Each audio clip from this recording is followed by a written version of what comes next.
안녕하십니까. 저는 나이 환갑을 넘긴 아저씨입니다. 젊은 시절부터 시작한 사업은 30여 년 세월 동안 고군분투 끝에 이제는 제법 어엿한 모양새를 갖춘 기업으로 성장했습니다.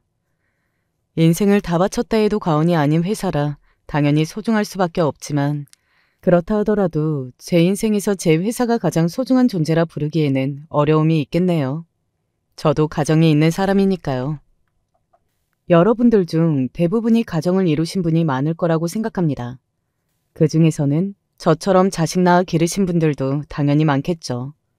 그러니 제가 굳이 더 덧붙이지 않는다 하더라도 부모에게 있어 세상 온갖 부귀의 영어와 갖가지 금은보화를 모두 쥐어준다 하더라도 결코 바꿀 수 없는 존재가 자식이라는 것은 다들 이해하시라 생각합니다.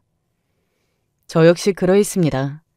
젊은 날에 제 나름대로 불우한 환경에서 고난을 극복하고 일적인 부분으로 성공하게 되고 물심양면으로 항상 제 편을 자처하는 자만 섹시 만나 가정 일구고 눈에 넣어도 아프지 않는 제 새끼들 처음 만났을 때에는 이보다 더한 행복이 있을까 싶었죠. 제 나름대로는 어려운 환경 속에서 일적으로도 사적으로도 성공적인 삶을 이루었다 생각했으니 젊은 패기에 못할 것이 없다고 자신만만했었죠.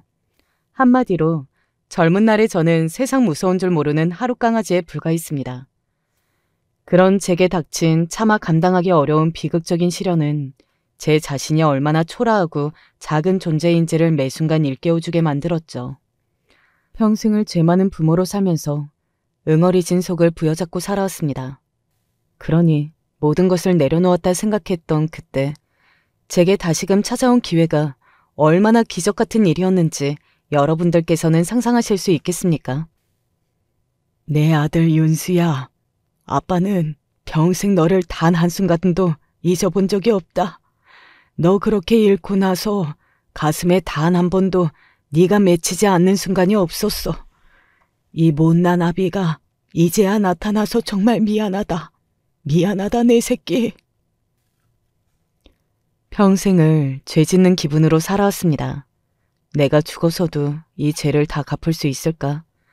눈을 감아도 잠을 잘 수가 없었고 눈을 떠 몸을 움직이는 온종일 생각은 온통 딴 곳으로 가 있을 수밖에 없었죠.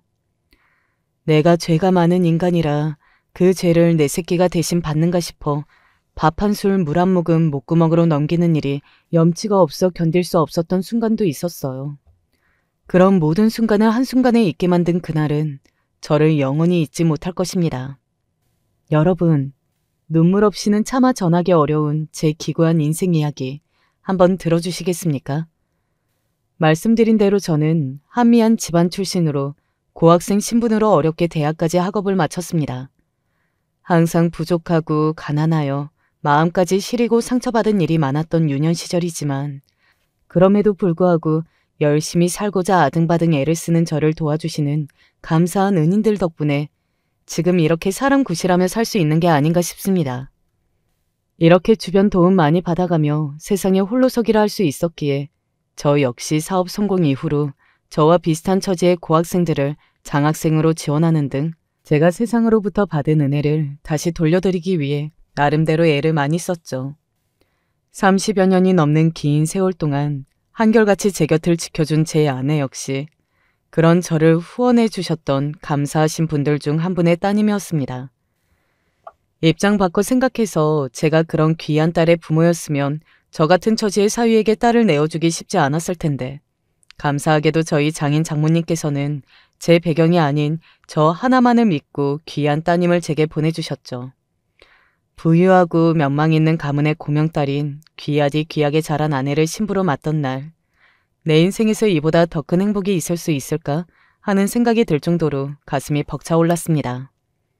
처가의 재력보다도 그런 재력을 함부로 과시하거나 남용하지 않고 항상 사회에 긍정적으로 환원하기 위해 무진 애를 쓰셨던 올곧은 성품의 장인 장모님을 만나 뵐 수 있었던 것이 더 큰 행운으로 느껴졌습니다.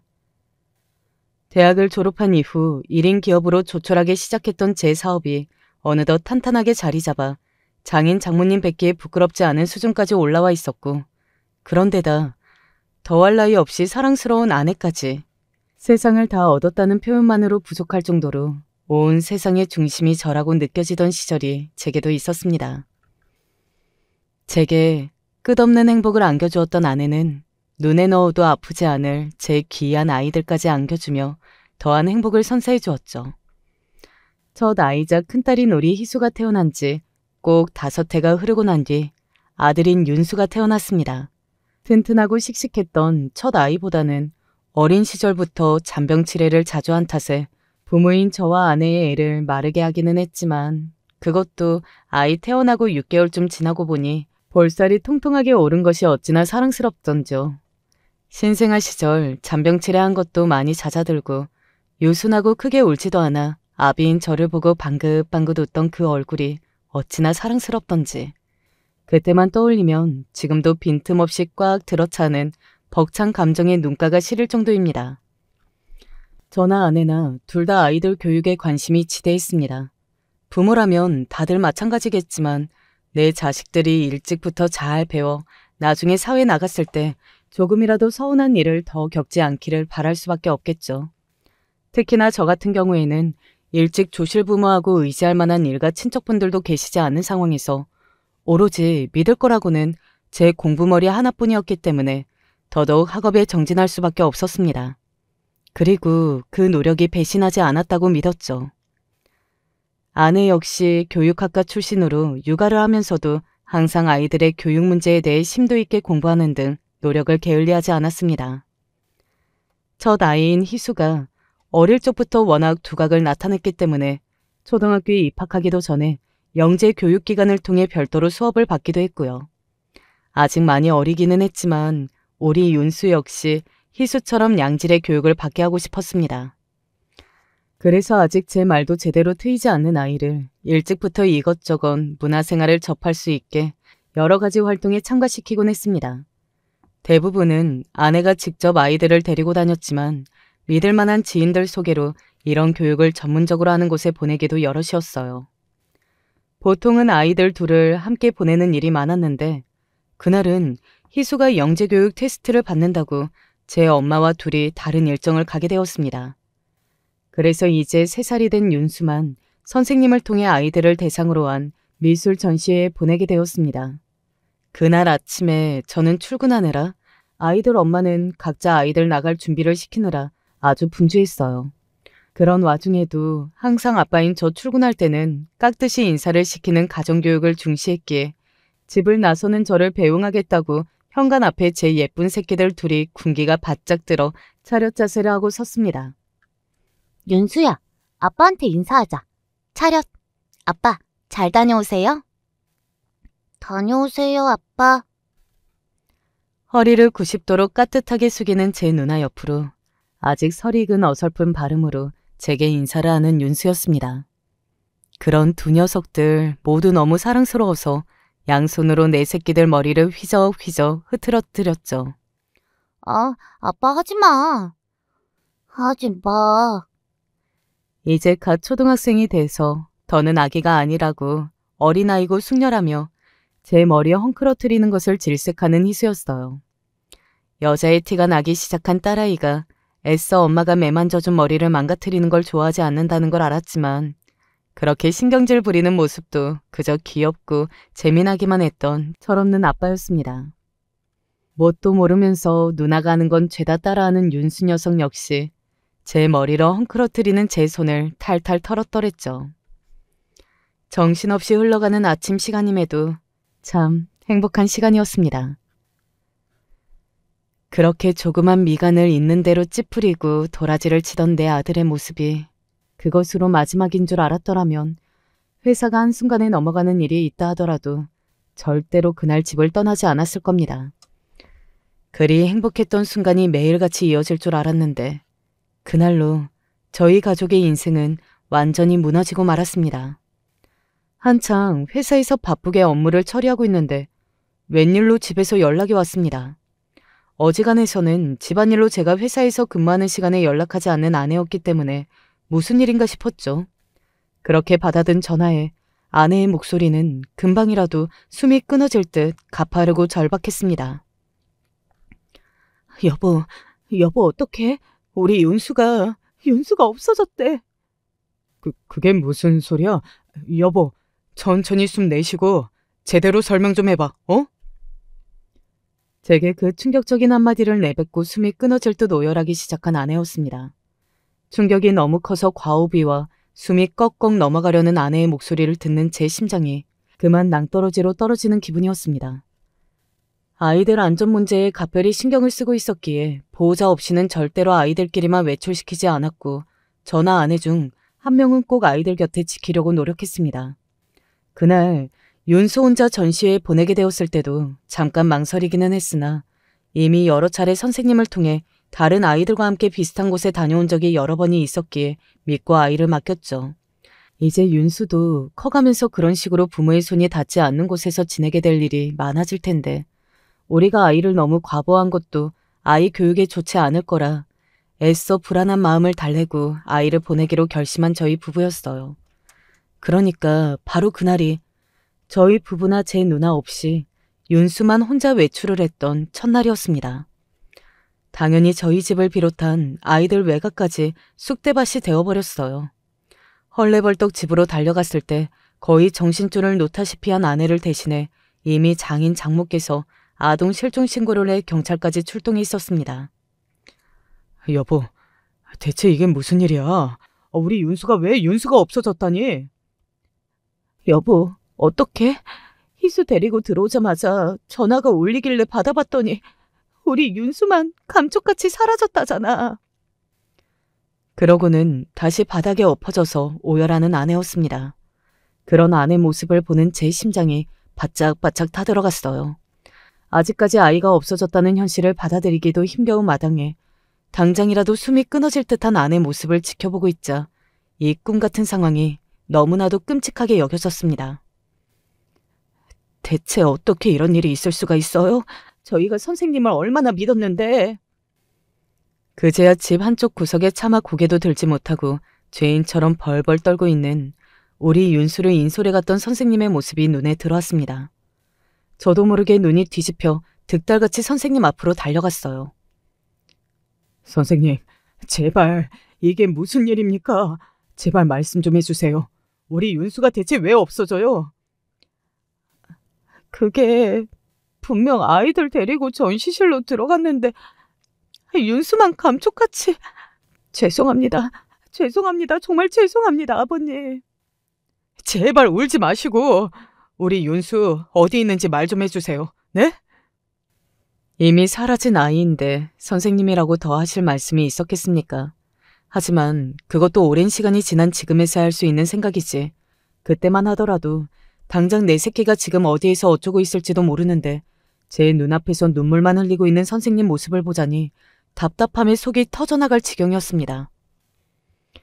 결국 더 자세한 전말은 아이 실종 사건을 담당하신 형사님께 들을 수 있었어요. 그래도 전시장 내부에 CCTV가 설치되어 있어서 윤수군 사라질 때 정황은 담겨 있더군요. 여기 화면에 이 사람 보이시죠? 당장이라도 온 눈에 실핏줄이 다 터질 듯 눈을 부릅뜨고 저와 아내가 화면 속 남자를 주시했습니다. 비록 CCTV상의 당시 기술력으로 소리까지 담겨있지는 않았지만 흑백의 영상 속 모자를 깊게 눌러 쓴 남자가 저희 윤수에게 말을 붙이더군요. 이미 벌어진 일이고 그걸 고스란히 보여주는 영상임을 머리로는 알고 있으면서도 속으로는 제발 윤수야, 저 사람이랑 얘기하지 마 하고 빌고 또 빌었어요. 몇 마디 나누지도 않더니 이내 저희 윤수가 그 남자의 손을 잡고 토박토박 전시실을 나갔습니다. 그것이 아이 모습이 담긴 마지막 영상이었어요. 누구인지 짐작조차 가지 않는 남자의 손을 잡고 사라지는 내 아들의 뒷모습을 보는 부모의 가슴이 천갈래 만갈래 갈갈이 찢겨 나갔습니다. 영상을 보고 다시금 오열하기 시작한 아내마저 쓰러질까 어깨를 꽉 부여쥔 손이 덜덜 떨렸습니다. 형사님, 이 남자 대체 누굽니까? 아직 아무 소식도 없어요? 저희가 두 분께 묻고 싶었던 게 바로 그겁니다. 자세히 한 번만 더 보세요. 정말 이 남자 누구인지 모르시겠어요? 몰라. 아무리 봐도 이런 사람하고는 만난 적이 없는데 대체 누구길래 우리 애를. 저도 모르는 사람입니다. 혹시 모르니까 저희 직원들하고 접촉이 있는 사람인지 한번 확인해 보겠습니다. 네. 윤수근이 아무런 저항이나 거부 반응 없이 손을 잡고 나간 걸로 봐서는 저희는 면식범이 아닐까 생각하고 있는데 두 분께서 모르는 얼굴이라 하시니 조금 난감하네요. 그럼 뭐라도 단서가 될 만한 것들을 떠올리시면 말씀해 주세요. 처음에 실종으로 신고가 들어가기는 했으나 결국은 유괴 사건으로 전환이 될 수밖에 없었습니다. 제발 이 일이 그저 나중에 웃으며 넘길 수 있는 해프닝으로 끝나기를 바라고 또 바랐지만 불행하게도 그런 일은 일어나지 않았습니다. 그렇게 하루 이틀 시간은 점점 흘러만 가는데 여전히 우리 윤수에 대한 소식은 실마리조차 찾을 수 없었어요.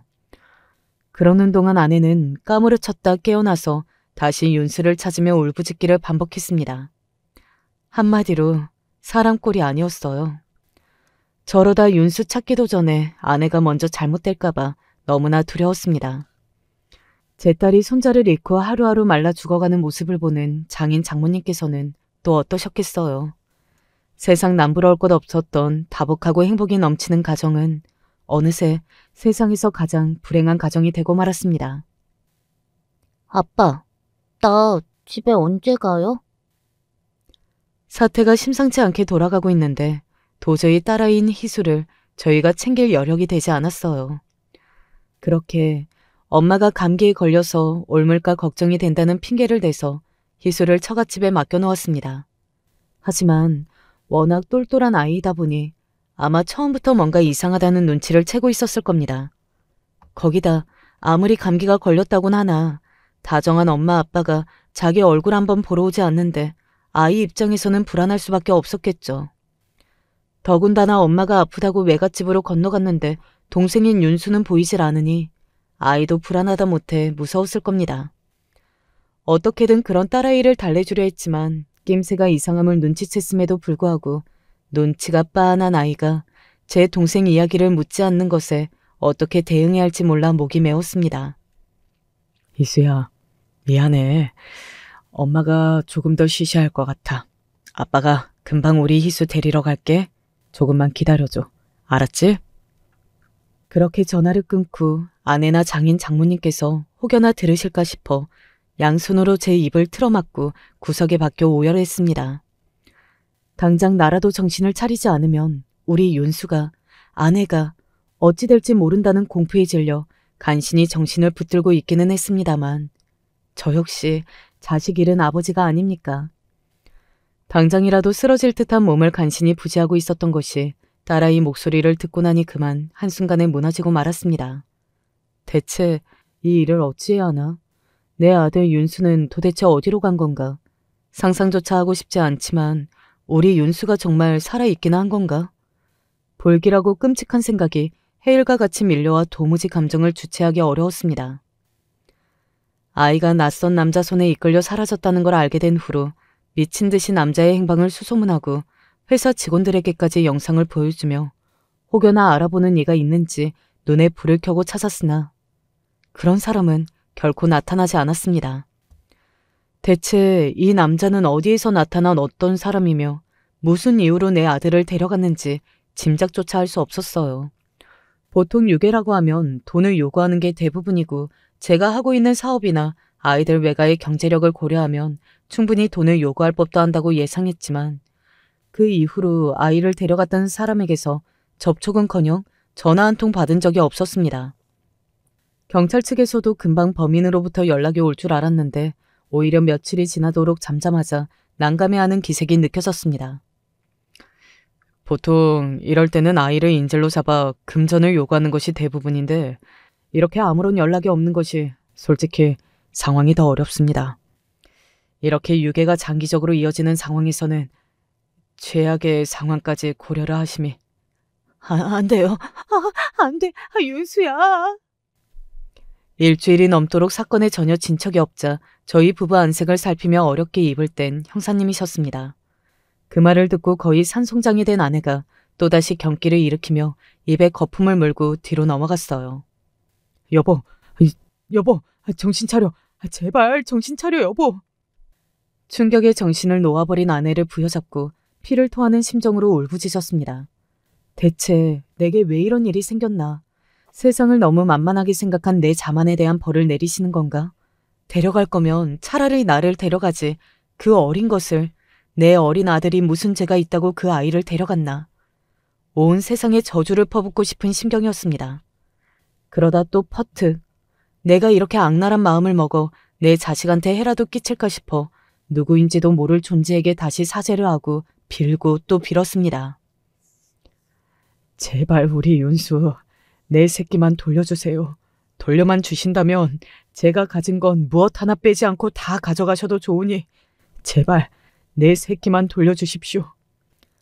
차라리 제 목숨을 내놓으라 하시면 아깝다는 생각조차 하지 않고 내어드릴 수 있노라 그렇게까지 생각했습니다. 그럼에도 불구하고 결국 나의 사랑하는 아들 윤수는 다시는 저희 가정으로 돌아오지 못했습니다. 시일이 지나자 유괴 사건 때문에 저희 집을 들락거리던 형사들의 발걸음도 뜸해지고 집에는 무거운 침묵만이 감돌았습니다. 언제까지 딸아이를 외갓집에만 둘 수도 없어 집으로 아이를 데려오면서도 이게 맞는가 싶었습니다. 이미 사람 꼴이 아닌 제 엄마를 보고 충격을 받은 딸아이의 눈빛을 지금도 기억합니다. 아이 역시 그런 상황을 견디기가 정말 힘들었을 거예요. 누구보다 다정했던 엄마가 저 꼴이 된 것도 모자라 누나 뒤를 졸졸 쫓아다니며 누나가 하는 말이며 행동을 그대로 따라하던 앵무새 같은 동생 윤수는 흔적조차 보이지 않았습니다. 아무래도 아이가 제 엄마 꼴이나 돌아가는 상황을 알게 된 후 받을 충격을 고려해 장인 장모님이 먼저 운을 떼신 모양이었어요. 두 눈에 눈물이 그렁그렁 하면서도 끝까지 제게 윤수의 이름을 꺼내지 않은 딸아이를 보니 너무나 가슴이 아파 온몸이 욱신거리는 기분이었습니다. 그런 딸을 부둥켜 안고 마치 저 자신에게 하는 말인 듯 중얼거렸어요. 괜찮아. 예수야, 괜찮아. 다 괜찮아질 거야. 괜찮아. 괜찮아. 하지만 한순간에 자식을 잃었는데 저희 부부 인생이 괜찮아질 날이 오겠습니까? 그 후로 저희 가정은 어둡고 음울한 슬픔에 잠겨야만 했습니다. 아내는 정신과 치료까지 병행하기 시작했어요. 저대로 두었다간 정말 아내까지 잃어버릴 판이었습니다. 더군다나 딸아이인 희수 입장에서도 저런 엄마의 모습을 감당하기가 여간 힘든 일이 아니었겠죠. 아내 역시 아마 희수가 없었더라면 진작 세상을 버리고도 남았을 겁니다.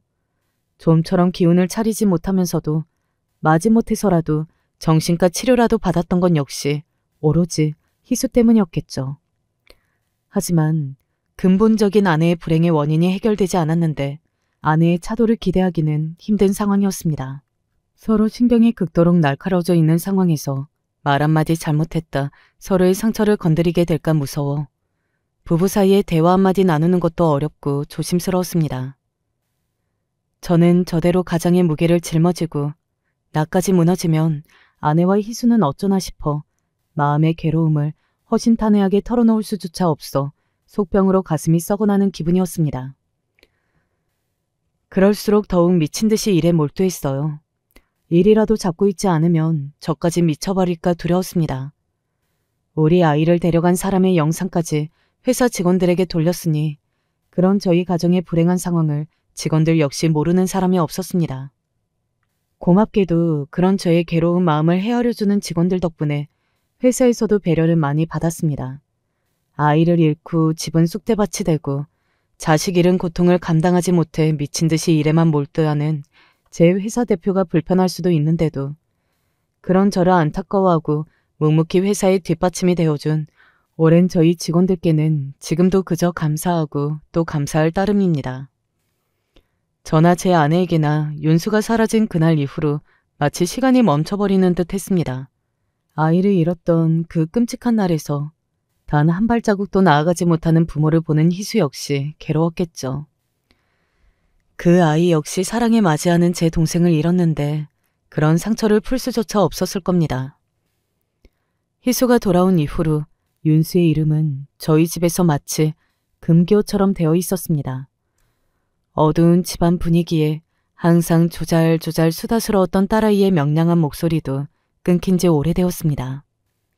희수에게는 미안한 마음을 금할 길이 없었으나 자식 잃은 못난 아비에게는 차마 그 아이의 상처를 보듬어줄 마음의 여유가 없었습니다. 이건 역시 제 입장에서의 핑계에 불과했겠죠.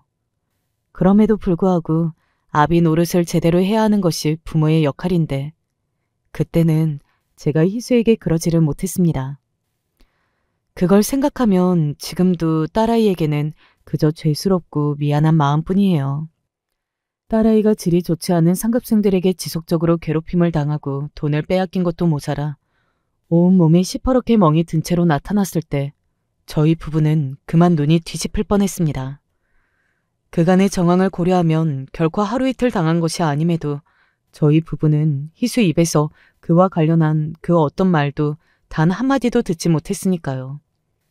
윤수 그렇게 잃어버리고 이제는 희수밖에 남지 않았는데 저 아이가 저렇게 온몸에 멍이 들 때까지 그 누구에게도 도움을 청하지 못했다는 것이 부모들이 엄연히 눈 시퍼렇게 뜨고 살아있는데 전혀 아이에게 의지가 되어주지 못했다는 점이 제 마음을 찢어지게 만들었습니다. 희수야, 아빠한테 얘기를 했어야지. 왜 이렇게 당할 때까지 아무 얘기도 하질 않았어? 애가 끊어지는 심정으로 묻는 말에도 묵묵히 입을 다물고 있는 아이를 보면서 어찌 제가 그 이유를 모를 수가 있었겠습니까? 그저 죄인은 저였습니다. 아내 역시 충격으로 일그러진 표정에서 저와 다른 생각을 하고 있지 않음을 알 수 있었어요.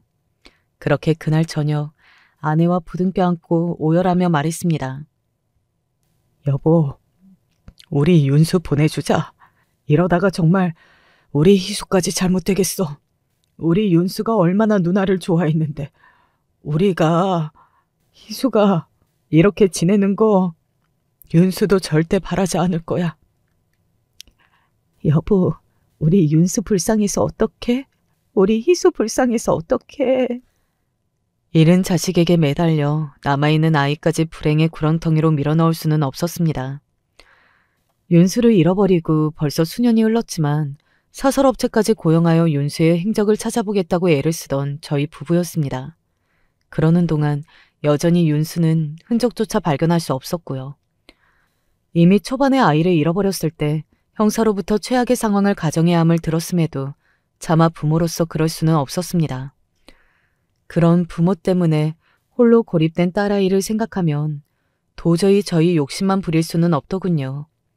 그렇게 저희 부부는 사랑하는 아들 윤수를 가슴속에 묻게 되었습니다. 여전히 저희 부부 곁을 떠난 그 어린 아이를 떠올리면 감당할 수 없는 슬픔이 몰려왔지만 그래도 겉보기에는 사람 사는 것처럼 흉내라도 낼 수 있게 되었습니다. 세월이란 그런 거더군요. 그 시간 동안은 그저 우리 딸 희수를 위해 산다. 그리 생각했어요. 윤수를 떠올리면 미안하고 또 미안했습니다. 하지만 아빠 엄마가 죽어서도 갚지 못할 이 미안한 마음, 우리 착한 아들은 알아줄 거라 그리 생각하면서도 가슴이 아팠어요. 어떤 날은 우리 아이가 어디에선가 건강히 살아주기를 상상하면서도 이미 오래전 그때 세상을 등진 것이 아닐까 싶은 생각에 기분이 나락으로 떨어지는 것도 같았습니다. 그리고 그런 생각이 드는 날이면 죽음도 두렵게 느껴지지 않았습니다. 오히려 눈을 감으면 사랑하는 내 아이 만날 수 있을까 싶어 기대감까지 들곤 했어요. 그런 생각 역시 딸아이인 희수에게는 죄를 짓는 거나 마찬가지였지만 말입니다. 그러니 살아있는 순간만큼은 우리 딸 희수를 위해 살기로 결심했죠. 기특하게도 우리 희수는 가정에 닥친 그 거대한 불행에도 어떻게든 제 몫을 다하려고 애썼고 동생을 잃고 상심이 큰 부모에게 조금이라도 마음의 위안을 주기 위해 정말 최선을 다했습니다. 공부도 항상 잘했고 저희 부부에게 괴롭힘 당했다는 말을 한마디도 하지 않아 가슴 찢어지게 했던 그날 이후로는 그 어떤 말썽을 피우는 일도 없었죠. 희수도 참 힘들었을 겁니다. 사실 남은 가족셋 모두에게 비극적인 일일 수밖에 없었죠. 그럴수록 상처받은 내 가족들을 더 감싸 안고 서로를 위해 살기 위해 노력했습니다. 그렇게 1년, 2년, 10년의 세월이 지나고 또 20년의 세월이 흘렀습니다. 상처받았던 작은 아이였던 희수는 어느새 명문대생이 되고 좋은 직장에 취업을 하고 그러다 제 짝을 만나 단란한 가정도 이루게 되었습니다. 제 누나가 이렇게 잘 장성해 부모에게 기쁨을 주는 날에는 여지없이 속으로 윤수가 이런 날 함께 해주었으면 얼마나 기뻤을까 하는 생각을 할 수밖에 없었습니다. 그러지 않아도 매일 우리 아이 생각을 하지 않을 수는 없었습니다. 그새 나이가 든 아내는 꾸준한 치료 끝에 많이 호전되었습니다. 그런다 한들 그 사람 속에 메울 수 없는 거대한 구멍이 뚫리고 말았다는 걸 제가 어찌 모를 수 있겠습니까만 서로를 이해할 수 있는 유일한 존재로서 아내와 그 모진 세월을 서로를 끌어안고 버티고 또 버텼죠. 그러다 보니 딸아이의 저런 좋은 날들도 곁에서 함께할 수 있는 과분한 기회를 얻게 되었습니다. 희수를 생각하면 미안한 일이 한둘이 아니었습니다만 그럼에도 아이를 위해 최선을 다했기에 지난날 이를 악물고 우리 부부가 있던 노력이 허사는 아니었다고 생각했죠. 그렇게 아이를 잃고 30년의 세월이 지나갔습니다. 한때는 끔찍하게도 흘러가지 않는 시간이라 생각했고 또 아이를 잃었음에도 시간이 흘러갈 수 있다는 게 무정하게 느껴지기도 했습니다. 그러다 한 통의 편지를 받게 되었습니다. 이미 편지는 구시대의 산물처럼 되어버린 시대였기에 발신인조차 적혀있지 않은 편지의 존재가 의아하게 느껴졌습니다. 그 수상한 편지의 내용은 애써 차분하게 가라앉혔던 제 마음의 폭풍과도 같은 반항을 불러일으킬 수밖에 없었습니다. 바로 저희 부부가 30여 년 전 잃었던 저희 아들 윤수에 대한 내용이 적혀있는 편지였으니까요. 잘못했습니다. 정말 죽을 죄를 지었습니다. 아이는 보육원에 맡겼습니다. 글자를 한 글자 한 글자 곱씹어 보아도 도무지 머리에 인식이 되지를 않았습니다. 저희 집이 경제적으로 여유가 있다 보니 한 번씩 괜찮아지겠다 싶으면 이런 식으로 들쑤시며 금전적으로 사기를 치려드는 사람이 없었던 것은 아닙니다. 저희 부부가 쉽게 미련을 버리지 못했던 것도 한 번씩 이런 일이 생길 때마다 주체할 수 없을 정도로 흔들릴 수밖에 없기 때문이었어요. 여러분, 어떻게 그러지 않을 수가 있었겠습니까? 머리로는 말도 안 되는 소리라는 걸 알면서도 부모의 마음이라는 게 자식이 걸린 문제에서 어떻게 냉정해질 수가 있었겠습니까? 하지만 그것도 아이 잃어버리고 초반 10년의 일이지. 그 이후로는 이런 일이 있었던 적이 없었습니다. 이어진 편지의 내용은 이러했어요. 편지를 보낸 사람은 아이를 데려간 남자의 아내라고 했습니다. 생활고 때문에 나쁜 마음을 먹은 남편이 아이를 데려갔으나 이를 발견한 아내가 눈물로 호소해 돈을 요구하지 않았다고요. 하지만 남편이 유괴범으로 처벌받을 것을 두려워한 나머지 제 아이를 보육원에 데려다 주었다는 겁니다. 이미 내 아들을 데려갔던 그 때려 죽일 놈은 병으로 세상을 떠나고 자기 역시 살 날이 얼마 남지 않은 상황에서 그간의 죄를 고해하는 편지를 제게 보낸 거였습니다. 동본된 편지에는 아이를 데려다 준 보육원의 이름과 당시 아이의 사진이 동봉되어 있었습니다. 눈을 씻고 보아도 틀림없는 우리 윤수가 확실했어요. 우리 부부가 잃어버렸을 때보다는 약간 더 큰 모습이었지만 내 자식을 알아보지 못할 수는 없었습니다. 아이를 잃어버린 후 처음으로 찾은 실마리였습니다. 그 편지를 부여잡고 얼마나 미친 사람처럼 울고 또 웃었는지 모릅니다. 아이와 우리 가족의 사이를 갈라놓은 이 때려 죽일 범죄자들을 생각하면 당장에 갈아 마셔도 그 분함이 풀리지 않을 지경이었습니다. 그런 짓거리를 버려놓고 죽기 전에 양심의 가책 좀 덜어보겠다고 30년이나 흘러서야 이 사실을 밝히는 편지를 자기 실명도 밝히지 않은 채 보낸 그 천인공노할 범죄자에게 저주를 쏟아부었어요. 그러면서도 죽을 때 끝까지 진실을 묻었으면 알 수 없었던 일을 지금이나마 밝혀주었다는 사실에 분하지만 감사한 마음이 들었습니다. 어쩌면 정말로 내 아이를 다시 만날지도 몰라. 수십 년간 억누르고 억눌렀던 기대감이 날뛰기 시작했습니다. 물론 이 모든 일은 비밀에 붙였습니다. 아내가 우리 윤수를 잃고 어떤 세월을 보냈는지 저보다 더 잘 아는 사람은 없습니다. 저부터도 이 편지를 받고 실성한 사람처럼 기분이 오르락 내리락거리고 있었어요.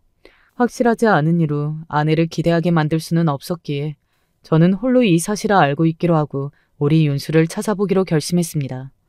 그렇게나 바람하지 않았던 실마리를 잡게 되었는데 도저히 그러지 않을 수가 없었어요. 물론 이제 와서 경찰의 도움을 받기는 어려웠으니 개인적인 방향으로 해결하는 수밖에 없었습니다. 결국 갈 곳은 흥신소뿐이더군요. 아이 잃고 몇 년간은 흥신소 문지방이 닳도록 드나들었는데 그나마 조금의 희망이라도 갖고 흥신소로 향하는 마음에 자꾸만 희망이 떠올라서 그게 또 죽겠더군요. 아무것도 모를 때는 몰라서 미치겠더니 단서 하나 생겼다고 당장이라도 우리 윤수를 만날 수 있지 않을까 하는 기대감에 피가 마를 지경이었습니다.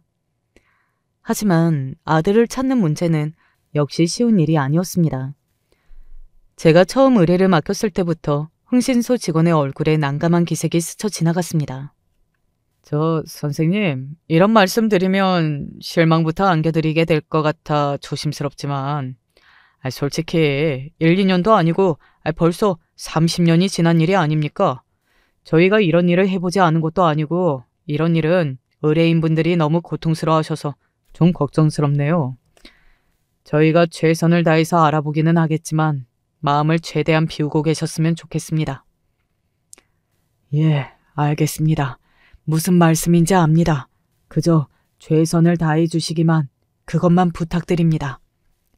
솔직히 그 말을 들었을 때 실망스러운 기분이 들지 않았다 하면 거짓말이겠지만 그나마 저 흥신소 직원이라는 사람이 양심적인 사람이라는 걸 엿볼 수 있는 부분이었어요. 아이 찾으면서 여러 흥신소를 전전하며 부모 잃은 사람의 절박한 마음을 그저 돈벌이 대상으로만 생각하고 어떻게든 한 푼이라도 더 뜯어먹으려 드는 몹쓸 사람들도 많이 경험해 보았습니다. 저렇게 제 실망까지 고려해 주어 아들을 찾지 못할 가능성이 크다고 솔직하게 얘기해 주는 게 양반이다 싶었죠. 그래서 더 믿음이 갔습니다. 이미 사건이 발생한 지 너무 오랜 시간이 흘렀고 흥신소 직원 이야기를 들어보니 저희 아이가 보육원에 간 지 얼마 안 되어 입양을 갔더군요. 입양 기록은 타인이 열람할 수 없기에 시일이 꽤 걸렸습니다. 하지만 이번에야말로 신이 제 편을 들어주셨는지 흥신소로부터 믿기지 않은 소식을 듣게 되었습니다. 선생님, 찾았습니다. 찾았어요. 정말입니까?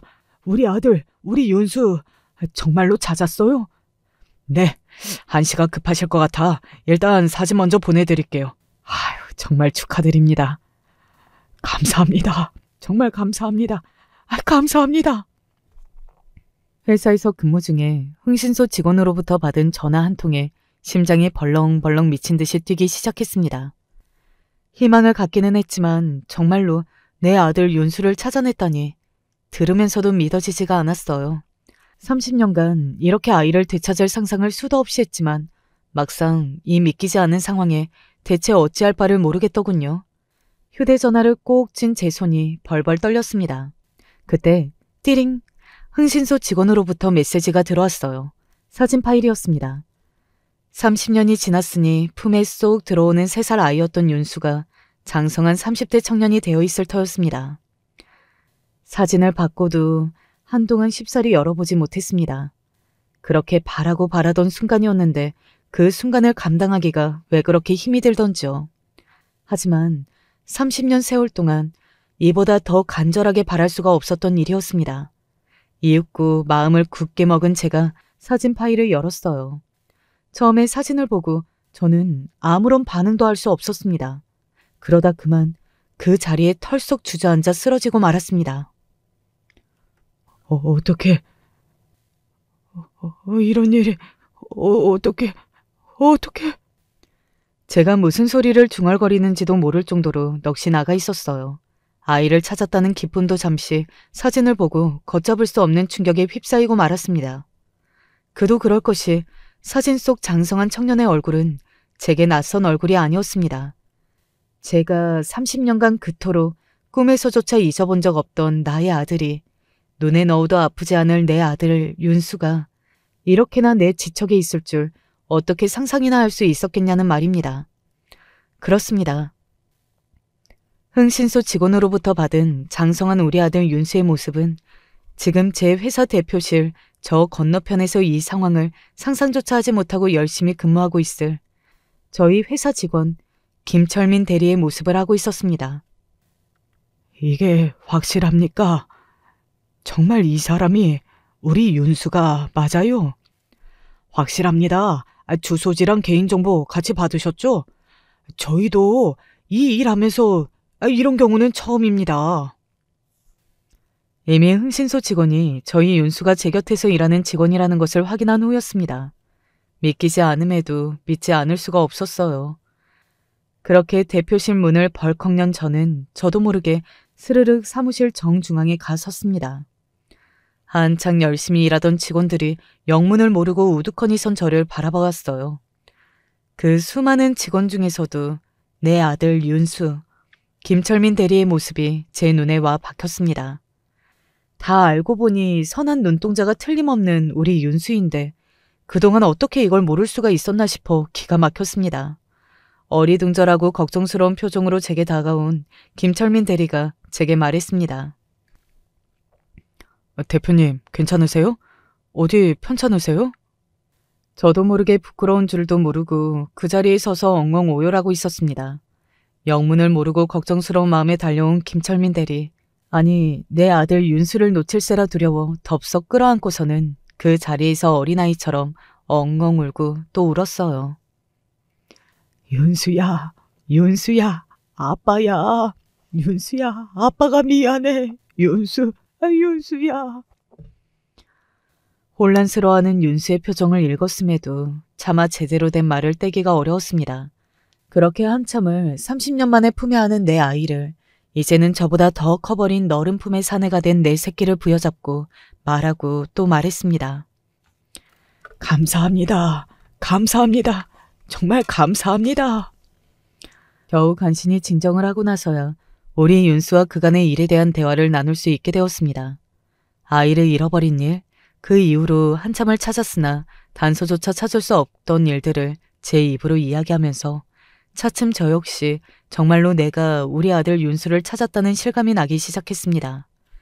이야기를 하면 할수록 지난날의 회환과 사무치는 슬픔, 그리고 드디어 아이를 찾았다는 벅차오르는 감동으로 감정을 주체하기 어려웠어요. 그런 제 말을 처음에는 불편한 표정으로 의심으로 듣던 아이가 비로소 더듬더듬 오래전 아주 어렸던 시절의 기억을 떠올리며 두 눈이 놀라움으로 가득 찼습니다. 솔직히 저는 그때 기억이 거의 남아있지를 않아요. 잠깐 모르는 무서운 어른들과 같이 있었던 기억이 어렴풋이 있기는 했는데 그런 지 얼마 안 되어 보육원으로 가게 됐고 또 그 이후로는 지금 부모님이신 양부모님께 입양되어서 자라면서 옛날 기억들이 많이 사라졌거든요.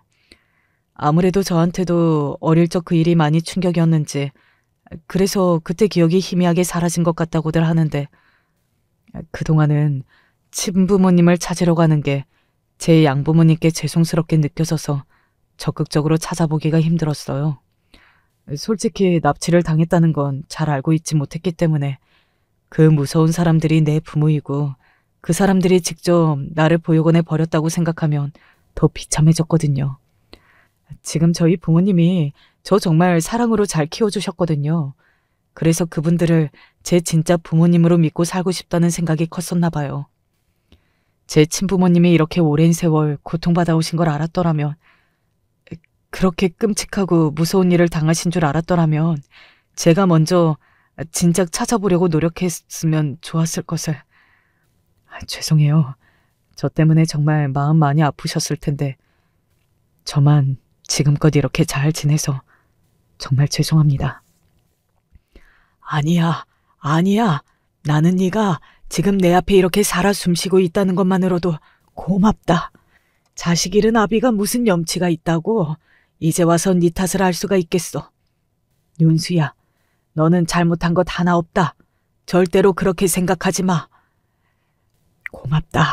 고맙다 윤수야.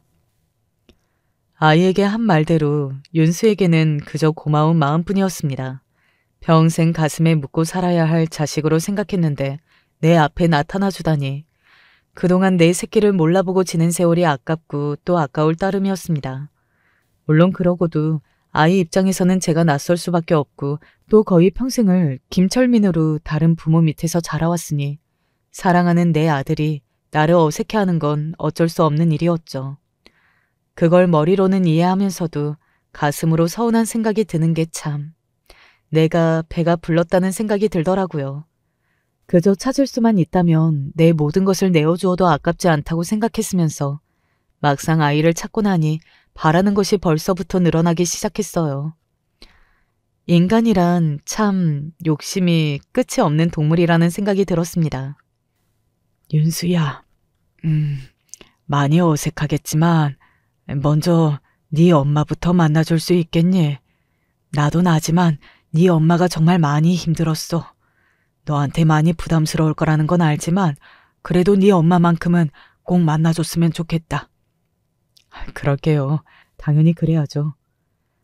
저와 아내 그리고 희수까지 평생 윤수를 잊지 못하고 그리워한 세 사람이 드디어 되찾은 윤수와 다시 좋아하게 되었습니다. 그날은 온 집안이 그야말로 눈물바다였어요. 온몸에 물이란 물은 다 쏟아낼 듯 오열하는 아내와 딸 희수였습니다. 윤수야, 엄마가 정말 미안해. 엄마가 빨리 데려오지 못해서 정말 미안해. 엄마가 미안해. 윤수야, 누나가 미안해. 그날 누나만 아니었으면 너 혼자 거기 갈 일은 없었을 텐데. 나 때문에. 아니에요. 그러지 마세요. 두 분 잘못하신 거 아무것도 없어요. 저 그동안 정말로 잘 지냈어요. 저는 고생 모르고 자랐으니까 저한테 미안해하지 마세요. 오히려 제가 죄송해요. 저 때문에 다들 얼마나 힘들게 지내셨을지. 울지 마세요. 네? 고작 3살 나이에 헤어져 30여 년 지나 청년이 되어 만나는 친가족들이니 윤수 입장에서는 사실 낯선 사람이나 다름없을 터였습니다. 그럼에도 불구하고 되찾은 소중한 아이를 보며 가슴이 무너져 내릴 듯 우는 제 엄마와 누나를 든든하게 보듬어주는 착한 아들이었습니다. 그래요. 저 아이는 분명 제 아들 윤수가 틀림없었습니다. 저 역시 비로소 다시 4명이 된 내 사랑하는 가족들을 바라보며 또 한 번 뜨거운 눈물을 쏟아냈습니다. 제 인생에 다시금 이런 날이 오다뇨. 우리 집 풍경 안에 우리 윤수가 들어있는 이런 날이 제가 죽기 전에 다시 오다뇨. 이보다 더한 기쁨이, 이보다 더 큰 행복이 있을 수 있을까요? 비로소 그 긴 시간 끝에 제 가정이 완전해졌음을 실감하는 순간이었습니다. 그 이후로는 그야말로 행복이 넘치는 시간만이 이어졌습니다. 먼저 피 한 방울 안 섞인 우리 윤수를 가족으로 받아들여 주시고 지금껏 사랑으로 키워주신 감사한 양부모님께 인사를 드렸습니다. 정말 감사합니다.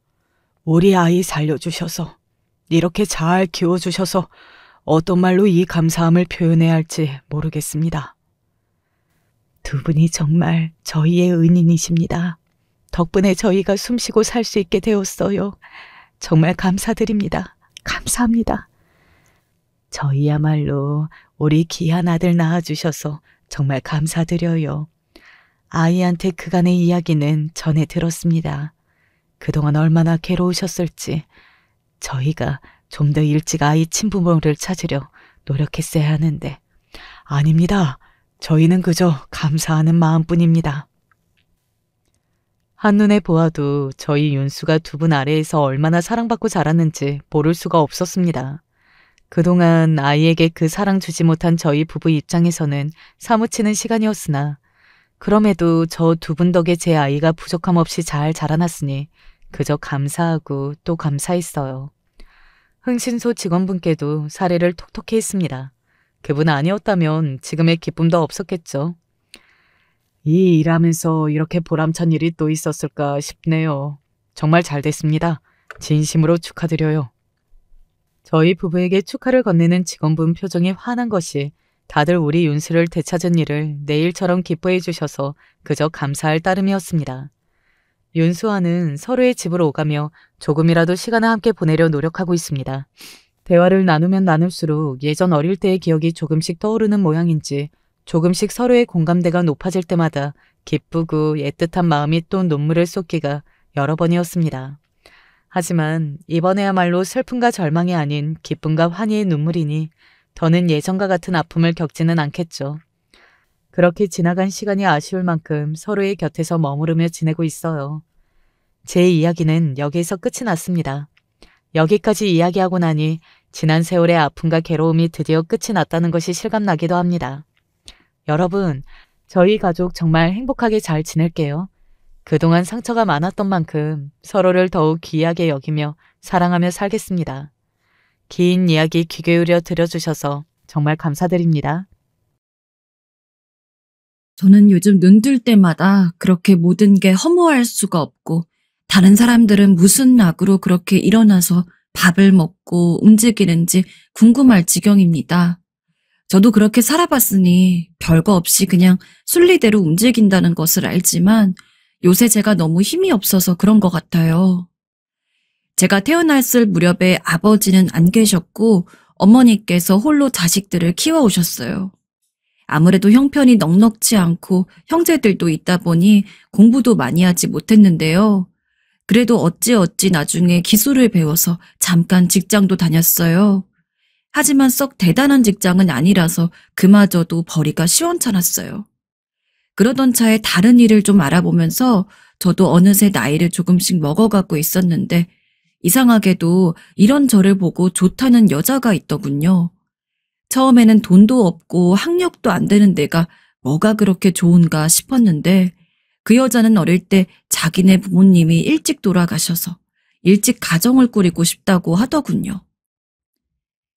민식 씨, 우리 얼른 결혼해서 같이 살아요. 어머니한테 인사도 가고요. 여자 쪽에서 너무 적극적이기도 했고 우리 집 식구들은 딱히 능력도 없는 막내 아들이지만 이대로 뒀다가는 정말 장가를 안 갈까봐 걱정했던 것 같아요. 그런 타이밍이 잘 맞물려서 형제들이 조금씩 돈을 보태주기도 해서 둘이 겨우 작은 방을 하나 얻어 살게 되었어요. 이후 1년의 시간이 지나 아내는 임신을 하게 되었고 남자아이 하나를 낳게 되었어요. 아버지에 대한 기억이 전혀 없는 내가 아버지가 된다니 아들이 태어나던 날의 감상은 정말 벅차오르다 못해 어디다 표현할 길이 없더군요. 안간힘을 쓰며 고생해준 아내도 고맙고 핏덩이로 나와서 앵앵거리며 눈도 제대로 뜨지 못하는 그 생명체를 보니 가슴 저 밑에서부터 뭔가가 끓어오르는 게 느껴졌어요. 정말 그간 별 관심이 없고 제대로 돌아보지도 않았던 내 인생이지만 이제는 정말 장난이 아니다. 앞으로는 더 열심히 살아야 한다는 생각을 하게 되었어요. 그러면서 제대로 된 직업도 있어야 할 것 같아서 근처 알고 있던 사장님을 통해 일자리를 소개받기도 하고 관리하는 업무를 보기도 했어요. 그렇게 해서 나름 제 수준에서는 생활비를 당시 모자라진 않게 아내에게 주었다고 생각해요. 아내도 늘 고마워하면서 받았고 돈을 갖다 줄 때마다 맛있는 찌개와 돼지고기를 잔뜩 삶아서 한상 든든하게 차려주었거든요. 그런데 아내는 갑자기 왜 그런 선택을 하게 된 걸까요? 당시 저는 길가에 있는 누구라도 붙들고 묻고 싶은 심정이었어요. 이미 수십 년이 지나버린 일이지만 이때의 아내의 모습을 여전히 이해할 수가 없어요. 아이를 낳은 지 1년도 채 되지 않아 아내는 나와 아들 앞에서 사라져버렸거든요. 그냥 아들을 잘 부탁한다는 내용만 있었을 뿐 저에게 어떤 말도 없는 쪽지만 두고 말입니다. 사람이 너무 충격을 받으면 말도 안 나오고 그 상황에서 이 다음으로 어떻게 나아가야 할지 판단이 안 서나 봅니다. 주인집 아주머니 댁에 가서 이런저런 사정 설명을 하며 아무런 방법도 뭣도 없는 하소연을 했는데 그때 충격적인 이야기를 듣게 되었습니다. 아내는 그냥 나와 아들 앞에서 사라진 게 아니라 본인보다 더 몇 살 어린 동네 남자랑 바람이 났더군요. 그 상황에 완전히 넋이 나가 며칠을 술만 마시며 괴로워하고 있는데 당장 갓난쟁이 아들은 먹을 걸 달라고 울어대니 답이 없더군요. 아무리 제가 이렇게 배신을 당하고 죽겠는 심정이라고 해도 눈앞에 있는 생명을 그냥 놔두고 사치스럽게 슬퍼할 수도 없었습니다. 결국 정말 울며 겨자 먹기로 낮 시간에는 슈퍼 아주머니께 얼마 드리고 아들을 맡겨두고 그전보다 더 험악하게 일을 해야만 했어요. 땀으로 범벅이 되어서 슈퍼집 아주머니께 아들을 받아 안으면 아들 역시 곤하고 땀에 절은 얼굴로 저를 바라보는데 얼마나 가슴이 아팠는지 모릅니다. 제 엄마가 있었으면 편히 안겨서 어디 산책이라도 다니고 엄마 품에서 실컷 놀았을 텐데 말이에요. 그렇게 어이없이 종적을 감춰버린 아내가 너무 허망하게 느껴지고 미워지다가도 숨을 쌕쌕거리면서 잠드는 아들을 보면 그건 그것대로 너무 예쁘게만 느껴졌어요. 그렇게 아주 힘겹게 일을 이어가면서 배를 골아가면서 아들과의 거처를 겨우 서울로 옮기게 되었습니다. 저 역시 서울 쪽으로 넘어가서 일용직을 하려니 이전보다는 일거리가 좀 늘어서 살만하더군요. 물론 몸은 남아나지 않고 늘 진한 땀 냄새를 풍기며 밥도 허겁지겁 먹어가면서 일을 해야 했습니다. 그래도 내 자식이 있으니 전 그런 대로 일을 해나갔고 아껴 쓰면서 살다 보니까 그럭저럭 아들과 살만한 작은 집에 몸을 누이게 되었어요. 아들도 시간이 갈수록 자라가면서 학교에도 들어가게 되었고 집에 잘 들어오지 못하는 제 아빠에게 이런저런 투정도 안 하고 열심히 공부를 했어요. 그런 모습들이 얼마나 기특하게 여겨졌는지 모릅니다. 그때 참 미안했던 것이 소풍이나 무슨 상담이나 엄마가 따라가야 하는 일에 제가 한 번도 참여를 못했다는 것이에요. 늘 땀에 찌들어 있고 돌아오는 길에 아들 먹거리를 잔뜩 사서 해롱해롱한 상태로 밥을 차려주고 반찬을 해줬고요.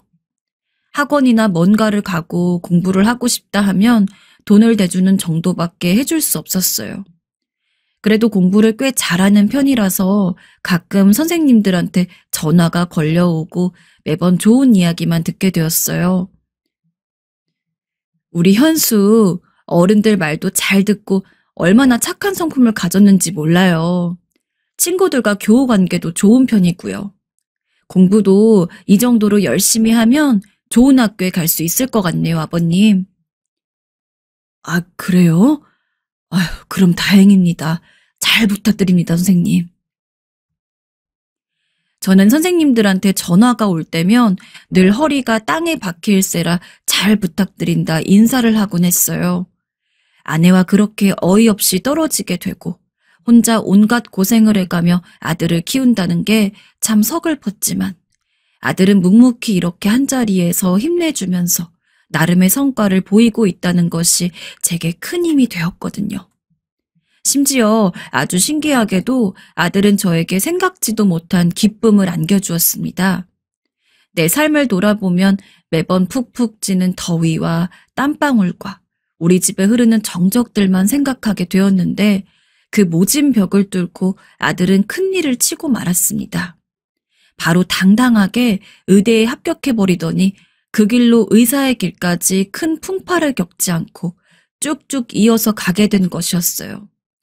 당시 저는 노가다를 하면서 일을 해오던 중 이제 몸이 슬슬 축나는 고로 일을 좀 쉬고 싶었으나 아직 아들이 장가를 안 갔으니 좀 더 해야 되겠더군요. 그런데 어느 날 아들이 의외의 이야기를 건넸습니다. 아빠, 나도 슬슬 이제 결혼하고 싶은 생각이 있어. 결혼을 한다고? 너무 놀래서 전 입이 떨어지지 않았고 잠깐 숨을 가다듬은 다음 자세한 이야기를 물어봤어요. 워낙 본인 얘기를 잘 안 하는 아들이었고 의사로 일하면서 보통 바쁜 게 아니니 저와 마주칠 일이 없기도 했습니다만 그래도 꽤 갑작스럽게 결혼 얘기를 꺼냈어요. 나름 확신이 있던 건지 상대 쪽 아가씨와도 진지하게 말을 했다고 하고 저만 괜찮으면 멀지 않은 시일 내에 상견례를 하겠다는 것이었어요. 너무 갑작스럽게 일이 진행되는 것 같아서 당황스러웠지만 그래도 요즘은 결혼을 안 하는 젊은이들도 많고 한다고 할 때 얼른 보내야 된다는 동료들 말도 생각나더군요. 그래서 저는 얼른 수락을 했고 만나 뵙게 되었는데요. 상견례 날을 앞두고 저는 나름의 준비를 해서 아들과 고급 식당 입구에서 만나기로 했고 왜 제가 면접을 보는 마냥 그렇게 긴장을 했는지 모르겠습니다. 미용실에 가서 머리도 만지고 맨날 작업복만 걸쳤으니 근처 옷가게에 가서 옷도 위아래로 해입었고요. 그렇게 바로 입구에서 만나게 되었는데 이때 아들의 반응이 이날 저를 무척 속 시끄럽게 하더군요. 아빠, 옷이 너무한 거 아니야? 머리는 또 그게 뭐고? 다른 것도 아니고 상견례인데 이런 날은 신경을 써야지 뭐 하자는 거야. 응? 옷 왜 이상하니? 아휴, 아니 이건 좀 아니잖아. 아빠 거울 안 보고 나왔어? 전에 없이 날카롭게 탁탁 말을 던져대는 아들의 모습이 좀 낯설었어요. 당황해서 멀뚱멀뚱 보고 있는데 이미 상견례 약속 시간으로부터 여유가 없어 그대로 들어가게 되었어요. 상대 아가씨 쪽 사돈 어른들이란 뭘 잘 모르는 제가 봐도 뭔가 여유롭고 고급스러운 분위기가 있더군요. 과연 아들이 저한테 한 소리를 할 만도 했어요. 같은 자리에 있는 자체가 계속 신경 쓰이고 수도 없이 머리를 매만지고 옷깃을 다시 여잡게 되는 그런 위축되는 부유함이 있더군요. 왠지 모를 낯선 감정에 계속 무안함을 느끼며 집으로 돌아왔고 아들은 그날부터 좀 이상해진 건지 아니면 원래 혹은 훨씬 이전부터 우리의 대화가 많지 않던 날에 저런 모습이 만들어진 건지 헷갈리는 말을 했어요. 저에게 몇 번 뭔가 말하려다 망설이는 것 같아 그냥 말해보라고 하니 이런 말을 하더라고요. 아빠, 결혼식 때 아빠만 와. 뭐야? 아니, 그게 무슨 말이냐? 어느 집에 물어봐도 결혼식 때 부모만 쏙 뽑아서 부른다는 건 말도 안 되는 거 아닙니까? 아무리 제가 어렵게 산다고 제대로 경조사 참석도 잘 못하고 살았지만 그런 풍조 정도는 상식인데 말입니다. 너 그게 말이 된다고 생각해? 네 큰아빠랑 큰고모, 아빠 동료들한테도 다 말해뒀는데 그게 무슨 말이야? 말하면서도 이 당연한 걸 이렇게 굳이 말해야 된다는 게 어이가 없더군요. 그런데 아들은 안경을 확 벗고 저를 노려보더니 잔뜩 미간을 찌푸리며 말을 하는데 저도 모르게 그 말에 눌리게 되었어요. 아빠, 나 쪽팔려서 죽는 꼴 보고 싶어? 제발 부탁이야, 제발. 내가 다른 거 뭐 대단한 거 부탁한 거 아니잖아. 집을 해달라고 했어? 예식비를 아빠한테 내달라고 했어? 나 결혼식 조용히 치르고 싶으니까 좀 들어달라고. 아빠도 알다시피 나 지금까지 잘하면서 아빠한테 뭐 해달라고 과하게 부탁한 적 없잖아. 처음이자 마지막 부탁이야. 제발 아빠만 와. 사실 당장 아들이 살 신혼집을 줄 수 있는 형편도 못 되었고 모든 걸 혼자 알아서 하겠다는 그 말에 너무 미안한 마음뿐이었어요. 그런데 저런 말을 들으니 더 자존심이 상하고 속상하더군요. 그러면서 저 역시 뭔가 이상하게 돌아간다는 생각이 들었지만 아들이 워낙 강경하게 저런 태도로 나오니 이내 그대로 따르게 되더군요. 결국 제 가족들이나 지인들에게는 아들이 홀로 조용히 혼인신고만 하고 산다며 한 명 한 명에게 그간 뱉었던 말을 주워 담았습니다. 그렇게 해서 드디어 결혼식 날이 되었고 저는 전날까지도 썩 잠이 오지 않았고 왠지 좀 서글픈 기분이 되었어요.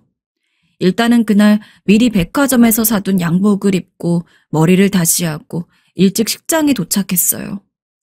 며느리도 제대로 얼굴을 못 봤으니 인사도 해야겠고 영 찝찝한 마음으로 들어서게 되었는데요. 아들은 저를 보자마자 바로 뛰어오더군요.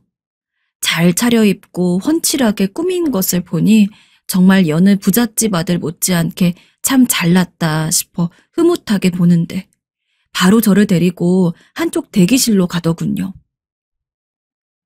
그리고 그 말을 듣고 나니 일순간 실망감에 휩싸이게 되었어요. 아빠, 누구든 아빠한테 와서 인사하면 그냥 악수만 하고 그 이상 말 더 이어가면 안 돼. 알았지? 응? 괜히 말해서 티내지 말라고. 대체 왜 아비인 제가 이렇게까지 아들 결혼식에서 이런 모습으로 있어야 한다는 건가요?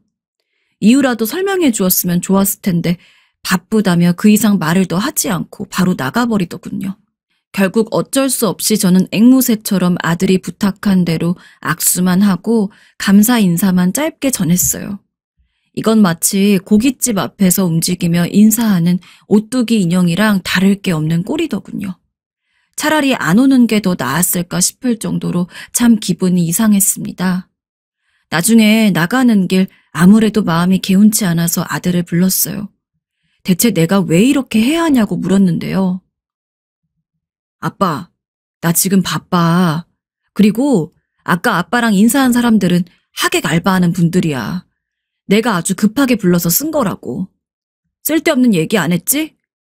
일단은 얼른 집으로 가셔요. 다시 연락할게. 도대체 이날 제가 뭘 위해서 서 있던 건지, 나야말로 그 알바인가 뭔가 하는 사람들이랑 다를 것도 없는 거 아닙니까? 버스를 타고 그냥 창밖만 보면서 돌아오는데 말로 표현이 안 될 정도로 감정이 복받치더군요. 아들이 그렇게 해달라고 하니 한 것뿐이지만 왜 그렇게 어이없이 눈물이 났던 걸까요? 새삼 한심하게 내가 자기를 키우려고 얼마나 고생을 했고 땡볕 아래 땀으로 목욕을 해가면서 돈을 벌고 먹였는데 하며 온갖 생각들이 치받치더군요. 그러면서도 다시 꾹꾹 누르기를 연속하며 왠지 모를 토할 것 같은 기분으로 빈집에 들어왔어요. 좀 시간이 지나 아들에게 연락이 왔고 전 이미 마음이 꽤나 상해 있어 곱게 받지 않게 되더군요. 아빠, 잘 들어갔지? 고생하셨네. 뒤처리 하느라고 바빴어. 용돈 보내드릴게. 정말 성의 없이 제 할 말만 하고 끊어버리는 바람에 제가 상처받았던 상황들에 대해 한마디도 풀지 못했어요. 그런데 이후로 참 이상한 것이 이후로 일주일이 지나고 2주가 지나고 한 달이 돼도 아들의 연락은 거의 없었습니다. 그나마 기억나는 게 명절 때 전화가 왔고 둘이 번갈아 가며 아주 짧은 몇 초 정도의 인사만 할 뿐 못 가서 미안하다며 용돈을 보내겠단 말만 하더군요. 그러고 얼마 지나서 확인해 보니 용돈도 보내지 않았어요. 처음에는 까먹었나 싶었지만 며칠이 지나도 보내지 않았고 이제 별게 다 서운하고 짜증스러워지더군요. 저에게 가족이란 아들 하나밖에 없었는데 제 가정이 생겼다고 아비는 완전히 모르는 척하나 싶었어요. 결국 며칠을 고민하다가 전화를 걸었는데 그날 저는 적잖은 충격을 받게 되었습니다. 몇 번이나 다시 누르고 전화 버튼을 눌러도 돌아오는 답은 같았어요. 지금 건 번호는 없는 번호라는 말이요. 나중에는 계속 누르다 못해 화로 번져서 이불에 전화기를 내동댕이 칠 정도로 아들이 저를 일방적으로 그렇게 무참히 단절해버린 현실은 정말 말이 안 되는 상황이었습니다. 제가 대체 뭘 잘못했다고, 아니 우리 사이에 무슨 일이 그렇게 있었다고 저를 그렇게 마네킹도 못하게 취급을 한 데다가 연락까지 끊어버린 거랍니까? 생각해보니 아들은 저한테 결혼해서 살 집에 대해서도 뭔가 자세히 말해주지 않았고 그 무렵 옮겼다던 병원에 대해서도 위치 같은 것도 확실히 얘기해주지 않았어요. 제 쪽에서 아무리 아들 쪽에 연락을 하려고 해봤자 방법이 없었어요. 믿어지시나요? 전 그 상태로 2년이 넘도록 아들과 며느리 쪽에 아무런 무엇도 없이 지내야만 했습니다. 그렇게 지내는 동안 저는 가히 제정신이 아니었고 매일을 술 없이는 잠을 잘 수가 없었어요. 입맛도 없고 속 아프게 술만 들이마시느라 가끔 정신이 아찔한 날도 있었습니다. 돈 벌어서 생기는 모든 걸 다 아들과 이 작달만한 집에 보태며 살았더니 여전히 저는 하루 벌어 하루 살아야 하는 형편이었고 술 마시다 돈 떨어지면 고꾸라진 몸을 일으켜 또 일하러 나가고 다시 또 널브러져 있다가 돈 떨어지면 다시 나가는 식으로 살게 되었습니다. 그렇게 지내고 있던 중 가뜩이나 힘들어 비틀비틀 거리는 저를 누가 발로 걷어차는 마냥 비참한 상황을 또 만나게 되어버렸습니다. 정말 아예 일어설 힘을 다 빼버리려고 작정한 듯 세상은 왜 이렇게 저한테 매정하게 구는 걸까요? 때는 올해 설이었고 집에서 이러고 있는 저를 형과 누나가 불러서 떡국 먹자고 하기에 오랜만에 들렸어요. 그날 마침 큰 조카가 자기 애들을 데리고 왔더라고요. 그 모양을 보고 한없이 또 서글퍼져서 멍하니 보고 있는데 조카가 저에게 건넨 말을 듣고 머리가 너무 띵하다 못해 기가 막혔습니다. 작은아빠, 현수 요즘 엄청 잘 나가죠? 강남 어디 쪽 부근에 성형외과도 차렸던데? 우리 와이프도 가끔 SNS 같은 데서 봤다면서 엄청 신기해해요. 삼촌 진짜 고생 많이 하셨는데 보람 많으시겠네요. 솔직히 용돈 엄청 많이 받고 계시죠? 자식 잘 키우셔서 덕을 톡톡히 보시네요. 어? 그래. 그럼 당연하지. 아들은 저와는 연락을 끊어버리고 혼자 그렇게 비싼 땅에 병원을 차려서 쭉쭉 성공의 가도를 달리고 있다더군요. 그날 일단은 말을 얼버무리고 집으로 돌아왔지만 아무리 생각해도 이건 아니지 않나 싶었고 속이 부글부글 끓어올라 이렇게 앓느니 직접 만나기라도 해야겠다 싶었어요. 정말 창피하고 죽고 싶을 정도로 수치스러웠지만 큰 조카에게 전화해서 상황을 말하고 병원 위치를 알아냈습니다. 당황하고 미안해하는 조카의 반응을 신경 쓸 겨를도 없이 저는 무작정 그 길로 병원으로 쳐들어가게 되었어요. 입구에서 만난 아들은 바로 저를 단번에 알아보았어요. 보자마자 주변을 살피더니 다시 저를 구석으로 몰고 가는 게 아니겠어요? 아빠, 저기 말이라도 하고. 아니, 연락 드릴게. 일단 가세요. 뭐라고? 저는 그 순간 분노를 참을 길이 없었고 눈에 핏대가 올라오는 게 스스로 느껴질 정도였어요. 정말 눈이 튀어나올 듯 아들에게 뻑뻑 소리를 질러대었습니다. 야, 이 버러지 같은 자식아! 네 애비를 버리고 네만 잘 살면 다야? 네 애비가 그렇게 우스워? 정말 너같이 징글징글한 놈은 내 처음 봤다. 뼈 빠지게 먹여 살려놨더니 애비 가슴에 대못이나 받고 내가 널 그리 키웠냐?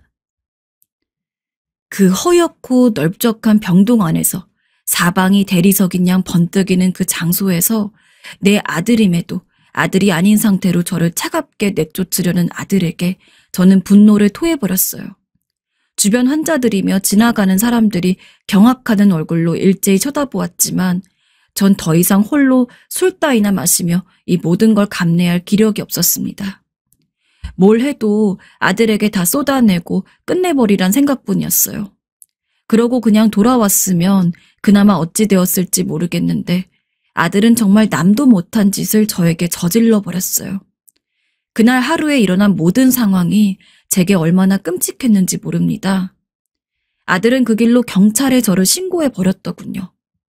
소란을 피운 게 죄라면 죄로 저는 그 지역 지구대에 끌려갔고 그 순간도 눈물 콧물 다 쏟으며 엉엉 울 뿐이었어요. 결국 제 사정을 다 쏟아내니 더 이상 뭐라 상황이 진척될 만한 것도 없었고 여차저차 저는 풀려나게 되었는데요. 그날 정말 살고 싶지 않은 마음이 격렬하게 들었고 힘없이 터덜터덜 아무 거리나 걸어가고 있었는데 전화가 걸려오더군요. 정말 혹시나 하는 마음으로 전화기를 열어보았는데 큰조카였어요. 제 상황을 듣고 너무 놀라고 걱정이 되었는지 제 아빠인 저의 형님과 고모인 누나에게 말을 했다더군요. 다들 걱정하고 있으니 빨리 집에 들리라고 하기에 어쩔 수 없이 향하게 되었어요. 민식아, 너 왜 말을 안 했어? 누나는 제 말을 다 듣더니 결국 참지 못하고 엉엉 우시더군요. 생각해보니 저도 참 답답한 구석이 있지만 말을 한다고 해서 뭐가 달라졌을까요? 바뀔 아들이었다면 제 아비를 저렇게 문전박대하고 경찰에 신고까지 할 수 있었을까요? 그냥 머리를 파묻고 엎드려 있는 저에게 누나와 형은 비장하게 말을 이어가시더군요. 어쩔 수 없어. 현수와 다시 아들과 아빠 노릇을 하며 살아가긴 이제 틀렸다고 보인다. 그래도 어쩌겠니? 너는 당연히 받을 건 받아야 해. 제 애비가 엄마 없이 그렇게 고생해서 키운 걸 알면서 지 혼자 잘한 줄 알다니 천벌을 받아야 하는데 그건 너도 애비로서 그것까지 바라진 않잖아. 그럼 네가 애를 그만큼 키워낸 값이라도 받아. 그건 당연히 네가 요구할 만한 거야. 들어보니 구구절절 틀린 말이 없더군요. 이 이상 아들과 더 칼날을 세우고 뭘 하고 싶지도 않았고 너무 화가 나고 분해서 키워준 값이라도 받아야겠다는 생각이 들었습니다. 그나마 아들 병원에서 머지않은 곳에 있는 형과 누나 집에 왔다 갔다 지내라 하시기에 어찌저찌 버틸 수 있었어요. 저는 하루에 한 번씩 꾸준히 난리를 치지 않고 딱 할 말만 하고 나오기를 며칠을 했어요. 아들 병원에 찾아가서 너 키움값을 내놓으라고 말입니다. 물론 예상은 했지만 아들은 진짜 내가 저걸 끼고 키웠다는 게 환멸이 날 정도로 어이없게 말하더군요. 알았어. 좀 제발. 나는 저를 키우는데 이런저런 사정 물불 가리지 않고 키웠습니다. 그런데 이렇게 떵떵거리며 살고 애비를 버려놓고서 온갖 이 핑계 저 핑계 대면서 저를 몰아내고 지겨워 죽겠다는 표정으로 보는 아들을 보니 저도 물러설 순 없더군요. 그렇게 계속 찾아가기를 보름째가 되니 이젠 며느리도 더 이상 자기 남편 뒤에 숨고만 있을 수 없었는지 본인이 나서더군요. 말하는 걸 들어보니 아들이나 며느리나 아주 똑같았습니다. 저기 아버님, 이제사 제대로 인사드려 죄송한데 자꾸 이렇게 오시면 현수 씨도 저도 여기 일이 안 돼요. 들어보니 뭐 용돈을 달라고 하시는 것 같은데 드릴 테니까 이제 그만 좀 해주세요. 이쯤 되니 더 이상 물불 가릴 게 없었고 전 그냥 대뜸 금액을 불러버렸어요. 이렇게 난리를 쳐대는데 당연히 줄 리가 없을 것 같았고 그냥 이런 무의미한 행동을 하는 것도 싫지만 어찌됐던 저는 아들에게 무언의 항의를 하고 싶었을 뿐이니까요. 근데 그걸 정말 줘버릴 줄은 몰랐습니다. 니네들 부자 아니냐? 네 남편한테 전해. 네 애비가 자기 키워준 값 적어도 3억은 쳐서 내놓고 매달 돈 200만 원씩은 용돈으로 붙이라고 말이야. 그거 안 주면 난 여기 맨날 출근할 거야. 알았어? 며느린 제 말에 눈이 동그래지더니 한창 경멸에 젖은 눈으로 주시하고선 이내 휙 사라지더군요. 그러면서 그 다음날 다시 병원에 같은 시간에 찾아갔더니 아들이 그제사 안쪽으로 저를 부르더니 바로 3억을 준비했더군요. 그러면서 아주 기계적으로 감정 없이 저에게 읊어대는 말은 제가 한 말 그대로였어요. 달마다 200만 원씩 줄 것이다. 틀림없이 줄 테니 다시는 여기 나타나지 말라. 연락도 하지 말고 얼굴도 보이지 말아라. 재촉하기 전에 늘 미리 칼같이 입금을 하겠다. 등의 아주 사무적인 말뿐이었어요. 저는 돈을 받아서 밖으로 나왔고 그렇게 집으로 들어왔지만 이루 말할 수 없는 비참함이 밀려왔습니다. 저 같은 사람에게 있어 이 돈은 가히 만져보기도 힘든 돈이었으나 이걸 진짜로 받자고 아들에게 나타났던 게 아닙니다. 그냥 일반 아버지와 아들과 같은 무심하고 말없는 관계라고 해도 그 비슷한 것을 해보며 뭔가를 나누고 싶었을 뿐입니다. 젊은 날 너무 고되고 힘들었기에 아들과 그런 시간을 보내지 못했으니까요. 같이 삼겹살도 먹고 사는 얘기하고 결혼해서 힘든 게 있으면 말도 어쩌다 하고 보통의 아버지와 아들이 하는 걸 저도 하고 싶었어요. 어릴 적에 밖에 일 다니느라 아들을 혼자 집에 놔두고 외롭게 했던 것이 이런 결과를 자초하게 한 것일까요? 제게 들어온 돈도 그냥 종이덩어리 같고 다시는 얼씬도 못하게 입금되는 200만 원도 저를 향한 사형 선고처럼 느껴질 뿐입니다. 그냥 아들이 저에게 아빠 서운했어? 미안해. 하면서 팔만 조금이라도 뻗어주었으면 좋겠는데.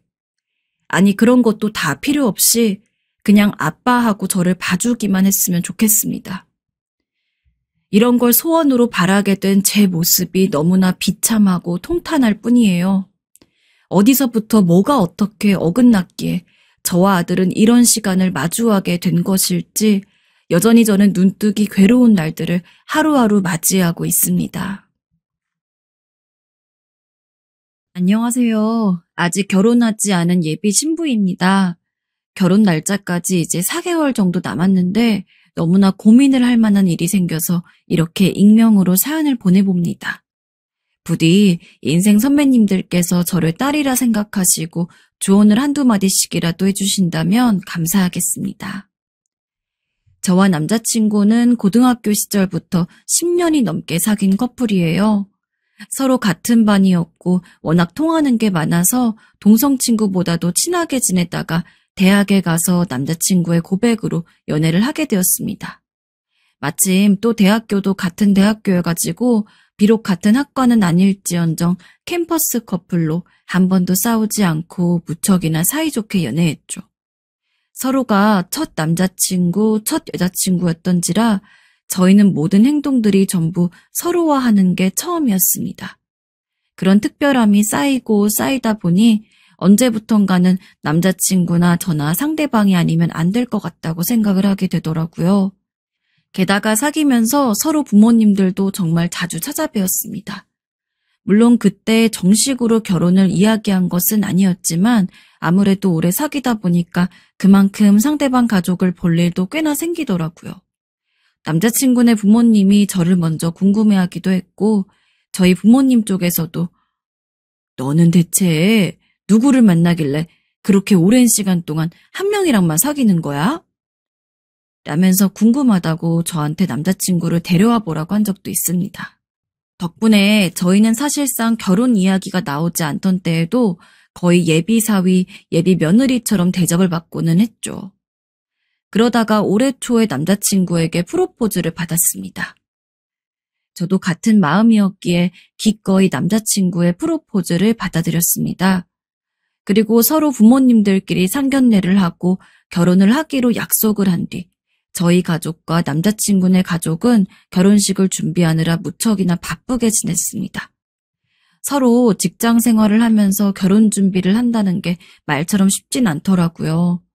각자 부모님이 도와주시긴 했지만 신랑이 될 남자친구와 신부가 될 제가 직접 봐야 하는 문제들도 있었고요.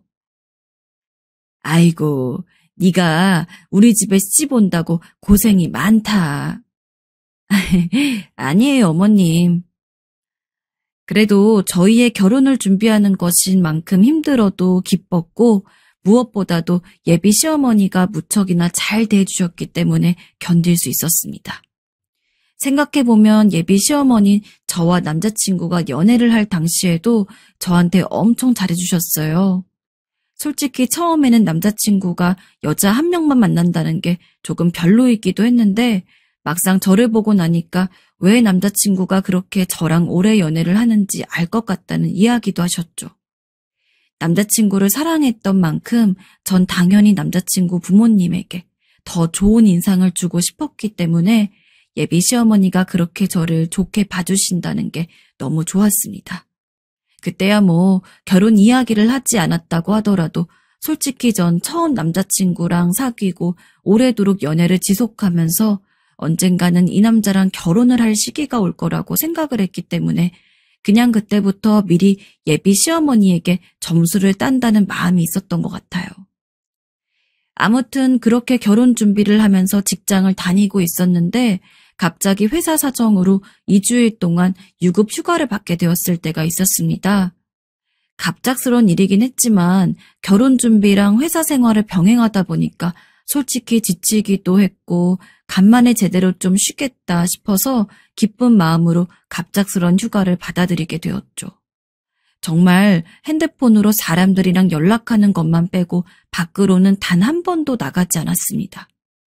원래부터 약간 집순이 성격이 있어서 주말이면 남자친구와 데이트할 때를 빼고는 무조건 집에 있는 성격이었는데 오랜만에 그렇게 제 마음에 쏙 드는 휴식 시간을 가지니까 그동안 쌓여왔던 피로나 스트레스도 좀 풀리는 것 같고 너무 좋더라고요. 그런데 예비 시어머니가 남자친구한테 제가 2주일 동안 휴가를 받았다는 이야기를 들었는지 전화가 왔습니다. 아유, 너는 젊은 애가 그렇게 집에만 있을 거니? 그러지 말고 나랑 여행이나 가자. 내가 가끔 바람 좀 쐬려고 강원도 가고 그러는데 거기가 엄청 물도 깨끗하고 좋아. 여행을요? 여행을 가자는 이야기였죠. 살면서 며칠 이상 여행을 가본 적이 별로 없었고 그렇게 즐기는 편도 아니었지만 다른 사람도 아니고 예비 시어머니가 전화를 건 만큼 부담스럽기도 했지만 그냥 점수도 딸 겸해서 3박 4일 정도 시간을 내어 단둘이 강원도로 여행을 갔습니다. 종종 바람을 쐬러 오신다더니 확실히 강원도에서 저를 가이드해 주시는데 막힘이 없더라고요. 여기가 맛집이네, 저기로 가면 예쁜 것들을 많이 파네 하면서 저를 이곳저곳 데리고 가시는데 정말 시어머니가 맛집이라고 한 곳은 음식 맛이 전부 예술이었고 예쁜 걸 판다는 곳들은 확실히 서울에선 쉽게 찾아볼 수 없는 것들을 팔고 있어서 보는 것도 즐거웠습니다. 솔직히 여행을 오기 전까지는 조금 귀찮다는 마음도 있었는데 막상 오고 나니까 예비 시어머니가 그렇게 여행을 제의해 준 게 너무 고맙고 그렇더라고요. 서울에선 쉽게 보기 힘든 바다도 원 없이 실컷 보고 바닷물에 발도 살짝 담가보고 그 넓은 경치 보면서 신선하게 썬 회까지 먹는데 간만에 마음이 탁 트이는 기분이었습니다. 어때? 막상 오니까 재밌었지? 네, 어머님. 너무 즐거웠어요. 어머님은 어떻게 이런 곳을 다 알고 계세요? 바람 쐬러 종종 온다니까. 평소에는 나 혼자 다녔는데 이번엔 너도 같이 오고 하니까 일부러 좀 더 신경 써서 좋은 곳들만 데려갔어. 마음에 들었다니 다행이다, 얘. 예비 시어머니인 내심 저와의 여행을 무척 기대하셨는지 3박 4일간의 일정을 A4 용지에 싹 정리를 해오셨는데 그렇게까지 들뜬 모습에 예비 시어머니는 처음 봐서 놀라기도 하고 귀여우시기도 하고 그 하루를 엄청 재밌게 보내다 보니까 자연스럽게 다음 날은 어떤 경험들을 하게 될지 너무 기대가 됐습니다. 설레는 마음으로 자고 일어났는데 예비 시어머니가 먼저 일찍 일어난 상태로 이것저것 준비를 하고 계시더라고요. 어머님, 오늘은 감자전 먹고 뭐 보러 간다고 했죠? 응? 요 근처에 네가 좋아할 만한 박물관이 하나 있는데 너만 괜찮으면 다른 곳을 한번 가보려고. 네? 어디요? 강원랜드. 보니까 여기서 그렇게 안 멀더라고. 재미로 한번 가보면 좋지 않겠어? 시어머니가 들뜬 얼굴로 그렇게 말을 하는데 솔직히 저는 그렇게 내키지가 않았습니다. 원래부터 약간 성격상 그런 것엔 아예 관심이 없어서 그냥 가족들끼리 재미로 치거나 인터넷에서 사이버 머니 걸고 하는 고스톱 같은 것도 한 번도 안 해봤거든요. 근데 강원랜드는 워낙 말이 많잖아요. 예전에 제가 인터넷을 보다가 강원랜드와 관련된 이야기를 봤는데 그 근처에서 전당포를 하는 사람이 실제로 쓴 글이었습니다. 근데 진짜 전당포에 물건 맡기고 돈 빌려가는 사람 중에서 거기에 찌들어가지고 퀭한 눈을 하지 않은 사람이 한 명도 없다고. 게다가 강원랜드 근처에 먼지가 쌓인 승용차들이 엄청 많은데 그 차 주인들이 다 강원랜드에 온 사람이고 그중에선 극단적인 선택을 한 사람도 많아서 먼지가 쌓인 차 보닛에 살아서 돌아가라는 글자가 적혀있기도 하다고. 물론 제가 직접 본 광경은 아니기에 어느 정도 거짓이 보태어졌을 수도 있겠지만 원래 잘못 발해들이면 한 사람이 패가망신하고도 남잖아요. 솔직히 그냥 재미로 가는 거라곤 해도 괜히 갔다가 맛이라도 들리면 큰일 날 것 같은데 예비 시어머니는 이미 저와 강원랜드에 놀러갈 생각에 엄청 신나있는 느낌이었습니다. 어머님, 아무리 재미로 가는 거라고 해도 TV에서 워낙 강원랜드 관련돼가지고 안 좋은 이야기들을 많이 봐서 그런지 별로 내키지가 않아요. 어머님도 안 가는 게 낫지 않을까요? 꼭 박물관 아니어도 되니까 강원랜드 말고 어머님 가고 싶은데 가요, 오늘은. 아유, 얘는 어쩜 이렇게 간이 작아. 뭐 어때? 그냥 구경만 좀 하자는 건데.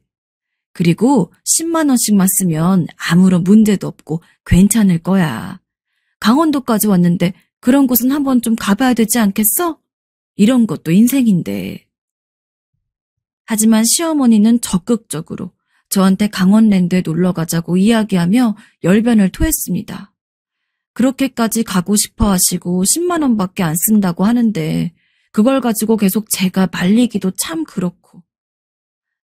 그러면 정말 10만 원만 쓰고 돌아가는 거예요? 라고 한 다음에 전 결국 예비 시어머니와 함께 강원랜드로 향했습니다. 가는 내내 전 표정이 별로 안 좋고 시어머니만 신나셨죠. 그렇게 강원랜드에 도착을 했는데 제 생각보다는 훨씬 깔끔하고 크기도 컸지만 여전히 썩 마음이 내키진 않았습니다. 그런 제 손을 잡고 시어머니가 얼른 들어가자며 강원랜드 안에 발을 들이는데 사람이 엄청 많더라고요. 저한테는 완전 별색이었습니다. 어벙한 표정으로 이곳저곳 구경만 하고 있는 저를 시어머니가 붙잡은 뒤에 여기저기 데리고 다니는데 분명히 시어머니가 말하는 투로 봐서는 본인도 처음 오는 것처럼 이야기를 했는데 처음 오는 사람치고 너무 내부를 능숙하게 알고 계시더라고요. 어머님도 강원랜드 처음 오시는 거 아니었어요? 응? 아, 예전에 친구 따라 한번 온 적이 있었어. 잠깐 온 거야, 잠깐. 그래서 의심의 눈초리를 보내자 예비 시어머니가 말씀하셨습니다. 예전에 강원도에 친구랑 둘이 온 적이 있었는데 그때 친구 따라서 1시간 정도 놀다 간 적 있다고. 뭐 한두 번 노는 거야 도박 중독이라고 볼 수 없다는 걸 알기 때문에 그냥 그러시냐고 하고서 전 다시금 눈만 대굴대굴 굴리며 눈치를 보고 있었습니다. 하는 방법은커녕 게임 이름도 하나 몰라서 더 재미가 없었어요. 게다가 가끔 주변을 보다 보면 정말 인터넷에서 봤던 얘기처럼 어딘가 눈빛이 퀭한 사람들도 보여서 좀 무서웠거든요. 착각일 수도 있겠지만 하지만 시어머니는 그런 건 눈에 들어오지도 않는지 누구랑 뭘 어쩌고 저쩌고 이야기를 하시더니 거의 저랑 왔다는 건 까먹으신 것처럼 강원랜드 안에서 홀로 재밌게 게임을 즐기기 시작했습니다. 전 최대한 시어머니 곁에서 떨어지지 않은 채로 시어머니가 하고 있는 게임을 구경하는 일이 전부였죠. 테이블에 앉아있는 사람한테 뭐 좀 걸어달라고 하거나 암튼 복잡하게 게임이 흘러가더라고요. 전 뭐가 뭔지도 모르겠는데 시어머니는 완벽히 다 꿰고 있는 마냥 탄식을 하기도 하고 어떤 때는 엄청 방방 뛰면서 좋아하기도 하셨습니다. 그런 예비 시어머니를 조금 보다가 전 재차 주변을 둘러보기도 하면서 시간을 때우는데 갑자기 예비 시어머니가 제 팔을 딱 잡더니 어머, 나 50만 원 땄어. 이러면서 자기가 하고 있는 것 좀 보라며 저를 이끌었습니다. 저도 너무 대단하단 식으로 이야기하면서 축하드리고 싶었지만 솔직히 게임 방법도 뭣도 모르는 상황에서 멀뚱멀뚱 보고 있을 수밖에 없더라고요. 이게 뭔지를 알아야 정말 대박났다고 하면서 같이 신날 텐데 말이죠. 아유, 근데 너는 답답하게 여기까지 와서 게임도 한번 안 해보려 그래? 아, 제가 이런 거는 아예 어떻게 하는지를 몰라서요. 저 고스톱도 한 번 제대로 안 쳐봤거든요. 뭐? 고스톱도? 네가 인생의 재미를 몰라도 정말 모르는구나. 자, 내가 알려줄게. 예비 시어머니는 제가 아무것도 안 하고 가만히 서 있는 게 별로였는지 저를 무슨 기계로 데리고 가서는 이렇게 하는 거라며 방법을 알려줬습니다. 다행히 조작이 어렵진 않아서 할 만은 했는데 솔직히 이게 무슨 재미인지도 모르겠고요. 하지만 기껏 예비 시어머니가 알려주신 걸 안 해볼 순 없어서 전 어쩔 수 없이 자리에 앉아가지고 예비 시어머니가 지켜보는 과정에서 게임을 할 수밖에 없었습니다. 무슨 버튼을 누르고 어쩌고 하면서 예비 시어머니 눈치 슬쩍슬쩍 봐가며 이것저것 버튼도 누르고 그러는데 어머, 이게 뭐야? 기계가 뭔가 휘황찬란하게 소리를 내길래 얼떨떨하게 보고 있는데 그 광경을 같이 보고 있던 예비 시어머니가 옆에서 엄청 놀라고 계셨습니다. 보니까 제가 꽤나 큰 돈을 딴 모양이었죠. 그게 무려 300만 원이었습니다. 정말 어안이 벙벙했습니다. 원래 이런 도박장 같은 곳은 아무것도 모르는 초심자가 행운을 가져가게 된다는데 제가 딱 그런 꼴이었죠. 뭐 10만 원 버릴 생각을 하다가 졸지에 30배 당하는 돈을 따게 된 거니까 기쁘긴 했지만 오히려 그렇게 큰 돈을 땄기에 더 하고 싶지 않았습니다. 그래서 예비 시어머니에게 저희 강원랜드에서 놀 만큼 놀았으니까 이젠 다른 여행지도 가보고 그래요. 라며 여기를 좀 떠나자고 이야기를 했죠. 하지만 예비 시어머니는 저랑 완전히 생각이 달라 보였습니다. 오늘 끝발이 엄청 좋은 것 같은데 원래 이런 날에 제대로 승부를 봐야 하는 거야. 네? 오늘 나 말릴 생각하지 말아라. 아예 강원랜드를 떠날 생각조차 하지 않는 예비 시어머니를 보면서 전 그 말을 따를 수밖에 없었습니다. 하지만 그쯤 되니까 너무 불안하더라고요. 제가 300만 원을 딴 걸 보고 예비 시어머니가 엄청 자극을 받은 것 같았는데 솔직히 그렇게 돈 따기가 쉬우면 왜 도박하면서 패간망신하는 사람들이 그렇게 많겠어요? 전 그냥 정말 운이 좋아서 돈을 땄을 뿐인데 이미 시어머니는 오늘 같은 날 제대로 도박을 하면 몇 천만 원도 벌어갈 수 있다느니 어쩐다느니 하면서 또 무슨 기계 앞에 앉아가지고 열심히 도박을 하기 시작했습니다. 말리기에는 예비 시어머니 눈에 어떤 열기가 잔뜩 도사리고 있어서 쉽게 말을 걸기도 어려웠어요. 하는 수 없이 그 옆에서 우물쭈물하며 상황을 지켜보고 있는데 예비 시어머니 표정이 점점 안 좋아지더라고요.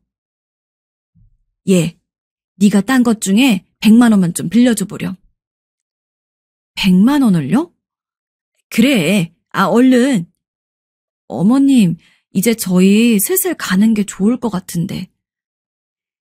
예비 시어머니는 아까 본인이 땄다던 50만 원도 전부 잃었는지 저한테 제가 딴 300만 원 중 100만 원을 빌려달라고 했습니다. 저한텐 어차피 없는 돈이나 마찬가지니 빌려드렸고 예비 시어머니는 다시 자리로 돌아가서는 열심히 기계를 만졌어요. 하지만 해도 운이 안 좋은지 계속해서 제게 돈을 빌렸습니다. 아까 100만 원 빌린 거에서 또 100만 원, 그리고 다시 한번 100만 원. 제가 운 좋게 얻었던 300만 원이 전부 그 자리에서 예비 시어머니로 인해 탕진되었죠. 돈이 아까운 것은 절대 아니었습니다. 아까 말했던 대로 애초에 없는 돈이라고 생각을 했으니까요. 하지만 예비 시어머니가 너무 걱정이 되었습니다. 아무리 봐도 예비 시어머니는 그 사이에 중독이 된 것처럼 굴었거든요. 너 카드 있지? 카드에서 돈 좀 뽑아와라. 안 되겠다. 이거 오늘 끝장을 봐야겠어. 한참 눈에 핏발이 선 채로 게임을 하던 시어머니가 갑자기 저에게 카드가 있냐고 물었습니다. 있다고 말씀을 드렸더니 돈이 더 필요할 것 같다며 이제는 저한테 1,000만 원을 빌려달라고 하시더라고요. 어머님, 저 그렇게 큰 돈은 없어요. 그리고 어머님, 지금 어머님이 딴 돈에 제가 딴 돈까지 거의 350만 원을 쓰신 상황인데 재미로 즐기는 것 치고는 너무 과한 돈이 들어간 것 같아요. 하지만 예비 시어머니는 요지부동이었습니다. 네가 이 돈을 빌려주면 어차피 나중에 내가 다 갚을 건데 뭐가 문제냐.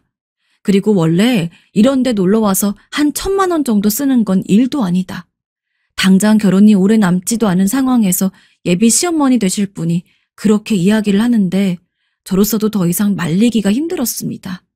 그래서 울며 겨자 먹기로 1,000만 원을 뽑아와서는 시어머니에게 드렸고 결국 그날 시어머니는 제가 드린 1,000만 원까지 전부 다 강원랜드에 기부 아닌 기부를 하고 맙니다. 그런데 그래 놓고서도 또 돈을 빌려달라고 하시는데 이건 정말 아니다 싶어서 저도 모르게 어머님, 이제 진짜 안 돼요. 솔직히 지금 결혼 준비하는 사람한테 다른 이유도 아니고 도박 때문에 1,000만 원을 또 빌려달라는 게 말이 안 되는 상황인데 어떻게 이 와중에도 또 저한테 돈을 빌리려고 하세요? 라며 짜증을 냈습니다. 얘가 짜증은? 정 그러면 너 먼저 가거라. 난 여기서 조금 더 하고 할 테니까. 네? 어머님! 예비 시어머니는 이미 도박에 흠뻑 빠진 상태였습니다.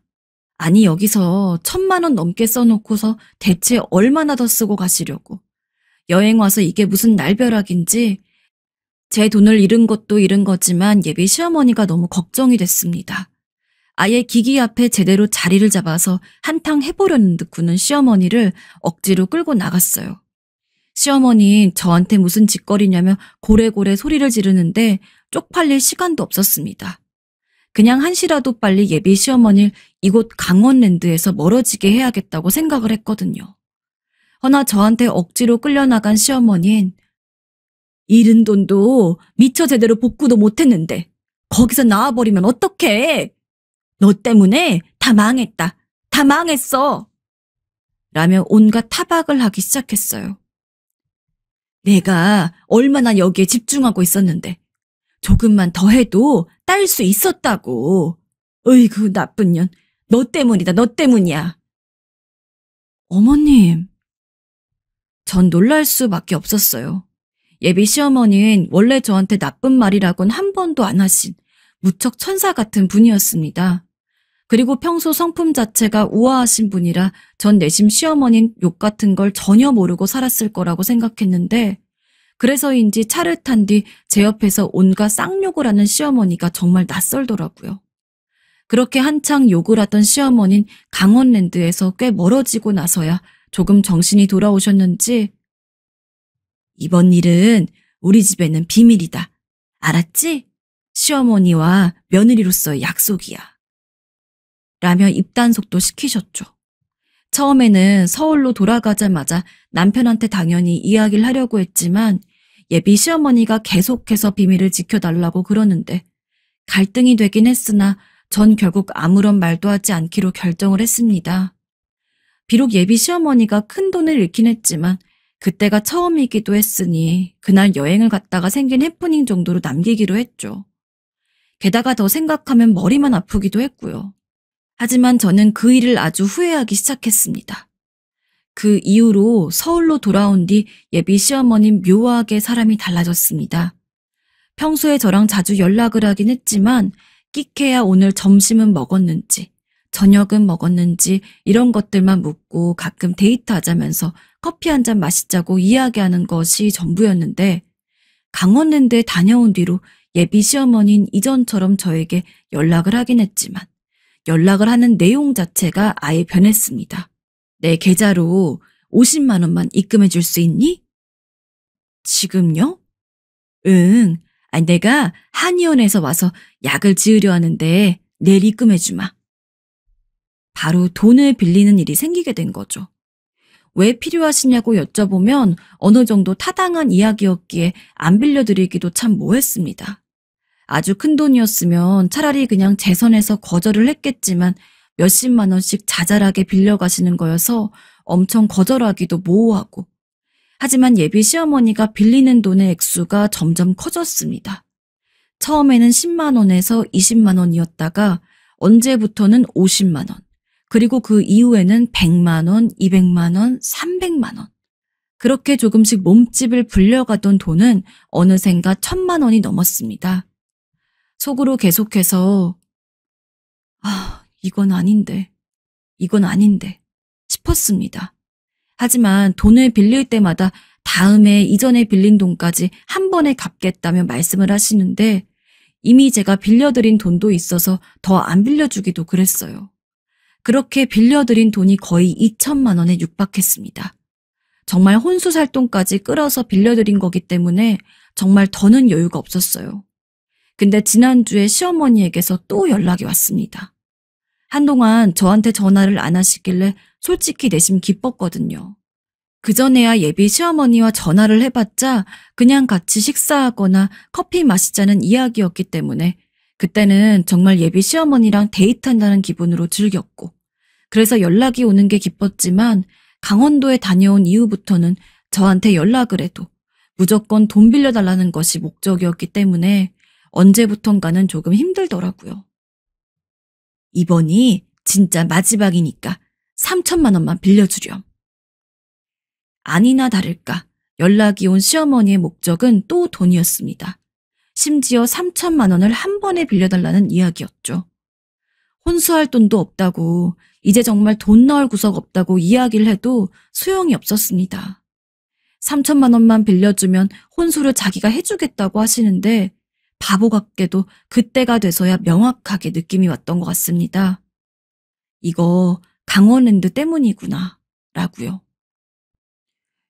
여보, 내가 저번에 어머님이랑 3박 4일 여행을 갔을 때 당신에게 말 안 하려고 했는데 아무래도 이젠 내 선에서 해결을 못 하겠어. 무슨 얘긴데 그래? 얼른 말해봐. 시어머니에게 절대 돈을 못 빌려준다고 하고 전화를 끊은 뒤에 뒤늦게 남편에게 모든 이야기를 했습니다. 강원도에 3박 4일 갔을 때 예비 시어머니 의견으로 강원랜드에 갔었다. 근데 그때도 시어머니가 돈을 빌렸고 그 이후에도 계속해서 조금 돈을 빌려가셔서 거의 3천만 원을 빌려가셨다. 근데 이번에 또 나한테 3천만 원을 빌려달라고 이야기했다고요. 뭐? 넌 거기서 돈을 주면 어떡해? 안 그래도 엄마 위험한데. 이걸 어쩌면 좋냐? 무슨 말이야? 돈을 주면 어떡하냐면서 화내는 건 이해를 했지만 예비 시어머니가 위험하다니. 무슨 상황인지를 몰라서 멀뚱멀뚱 보니까 예비 남편이 그제서야 이야기를 하더라고요. 예비 시어머니가 원래 중독자였다고. 이미 한창 집안에 있던 돈도 끌어다 쓰고 예비 남편도 시어머니 때문에 몇 천만 원을 날린 상황이라고 했습니다. 당신은 어떻게 그렇게 중요한 이야기를 나한테 안 했어? 이미 시간 좀 지난 일이니까 굳이 말할 필요를 못 느꼈지. 그리고 흠이 될까봐 그렇기도 했고. 뭐라고? 아무리 끝난 일이라도 그렇죠. 어떻게 다른 것도 아니고 중독자였다는 걸 저한테 이야기를 안 했는지. 아무튼 남편에게 이야기를 한 뒤로 집안이 난리가 났습니다.